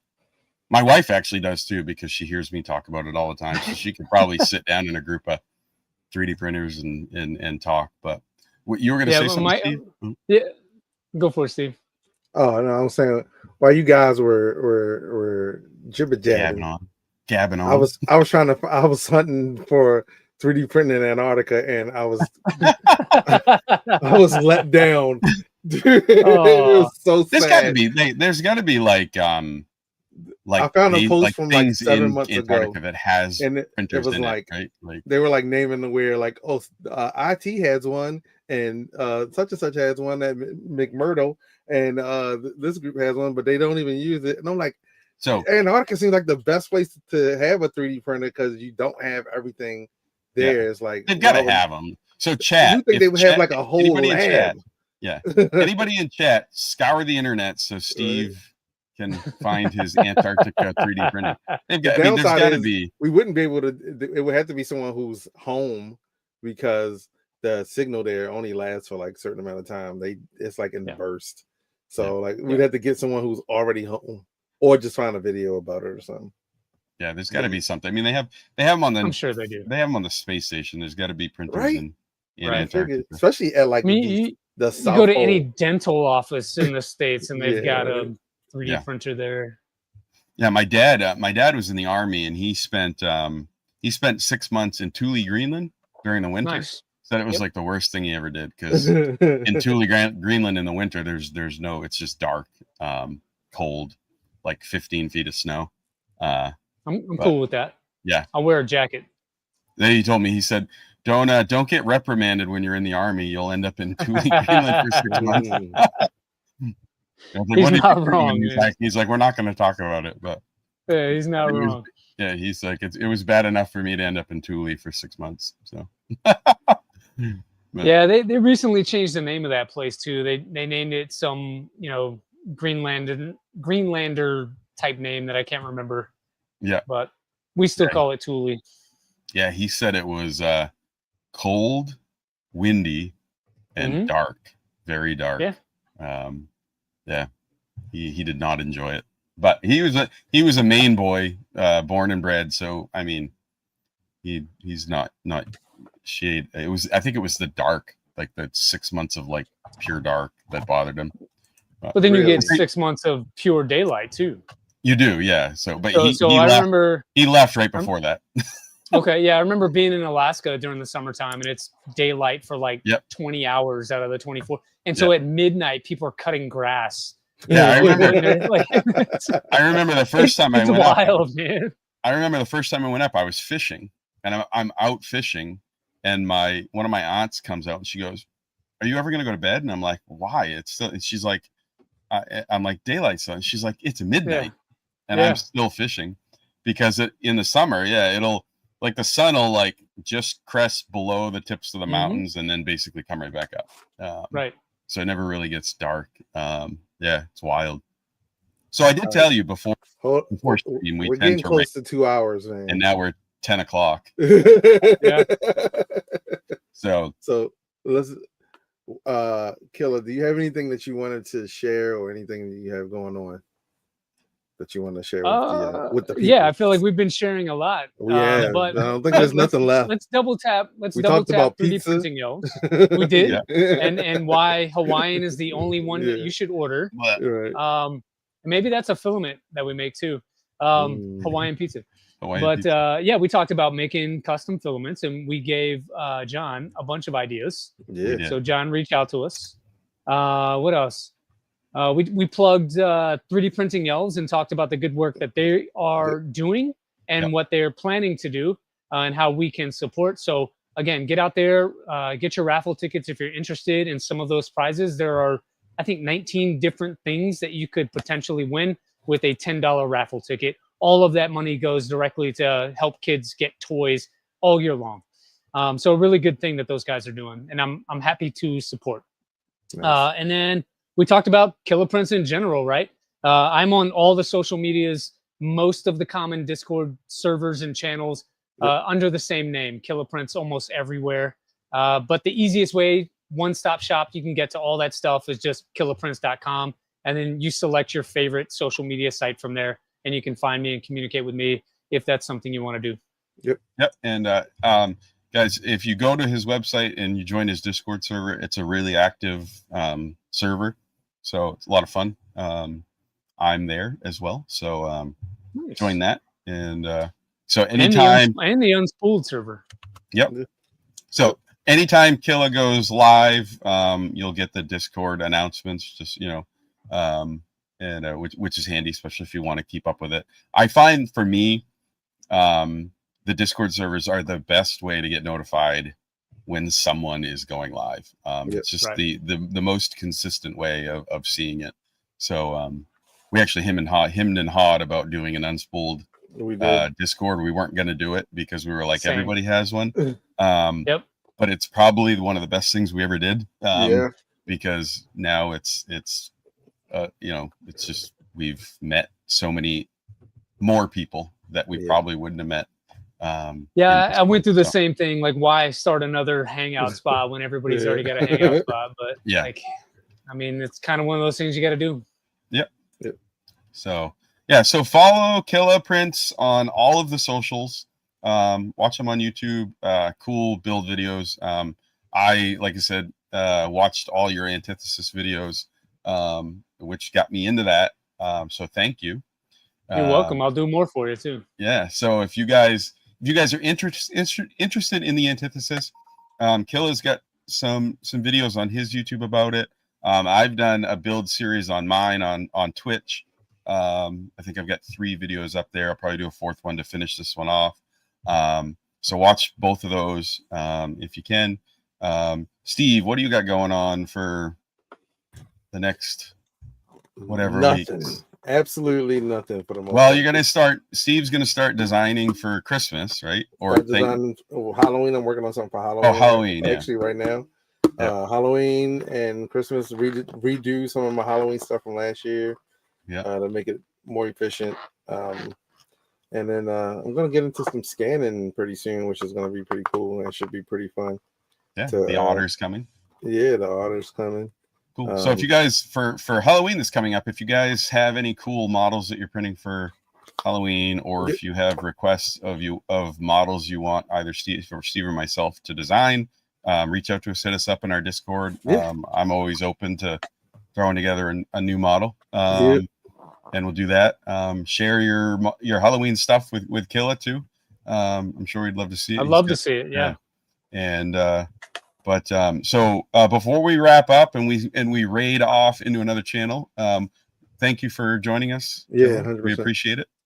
Yeah, of course, man. I love coming by, and I'll stop by anytime you guys want. Yeah, we'll definitely have you on. Maybe if the next time we'll have you on is when, I'm not gonna say if, but when the antithesis becomes a kit. Oh, okay. We'll have you on, yes, that will be a kit. Let's do it. Yeah. So we'll maybe we could even live build it together, and we'll get Steve in on this. That'd be awesome. I'm not opposed to it. Live build. That sounds like a yes to me. While we were talking, I was looking at. I think I do have the kit up in a tab right now. Yeah. The bomb for it or whatever. Yeah, we even when I saw it build 3D Printopia, I was like, give that a kit looks away cool. or something. I'd love Tron to. One. Yeah. Do a Tron antithesis. Boom, got him. Good colors. You know, it would be good for that, like a black and then like a nice teal. Unless you're gonna go Tron Ares, then it would be red. You had me at black, okay. Yeah. I'm not going there. So, all right. So again, thanks, Killa. We will see you on the socials. We'll watch you on all the stuff. We'll have you on again soon, and we'll catch you in Discord. Yes, sir. See y'all. Have a good night. See you, man. Appreciate it. So that was Killa Prince. Awesome, dude. Yeah. Super glad we had him on. Yeah. Just all around cool dude. Yeah. Yeah. So I like I said, I when I found out, I had known about him, but I really started watching his stuff when I saw the Antithesis. And his streams are fun. You know, they're just informational, educational with the custom printing or the custom builds. Yep. So if that's what you're in, like if that's what you're into as far as content for like really seeing in-depth builds, he's definitely one you want to follow. So I thoroughly enjoy his videos. So but all right, let's find a raid. Yeah, does anyone have any suggestions? Anybody out? I'm looking through the raid thing and it's like it keeps coming back to like either me or Polymaker. I mean, either you or Polymaker. I'm like, I can go to Polymaker, but they're probably almost done, right? They're probably almost done. Let's see who's in Makers and Crafting. Let's see if we can find somebody new or something. Okay. No. So, okay, there we go. Get rid of that. Let's see. It's always a crapshoot. You never know what you're gonna get though. We're probably gonna lose everybody by the time. Oh yeah, by the time. I tried to start looking ahead of time, but yeah, not a lot of people won. Yeah. We can always rate Maker deck, or no one at all. Yeah, let's just end it tonight. We're just gonna end it tonight, y'all. We're not gonna raid, guys. It's late. We're all tired. I'm all hopped up on cold medicine and about 5,000 cough drops. And cold medicine. I need sleep. Cold. Yeah. But all right, guys. So appreciate you guys as usual. You guys.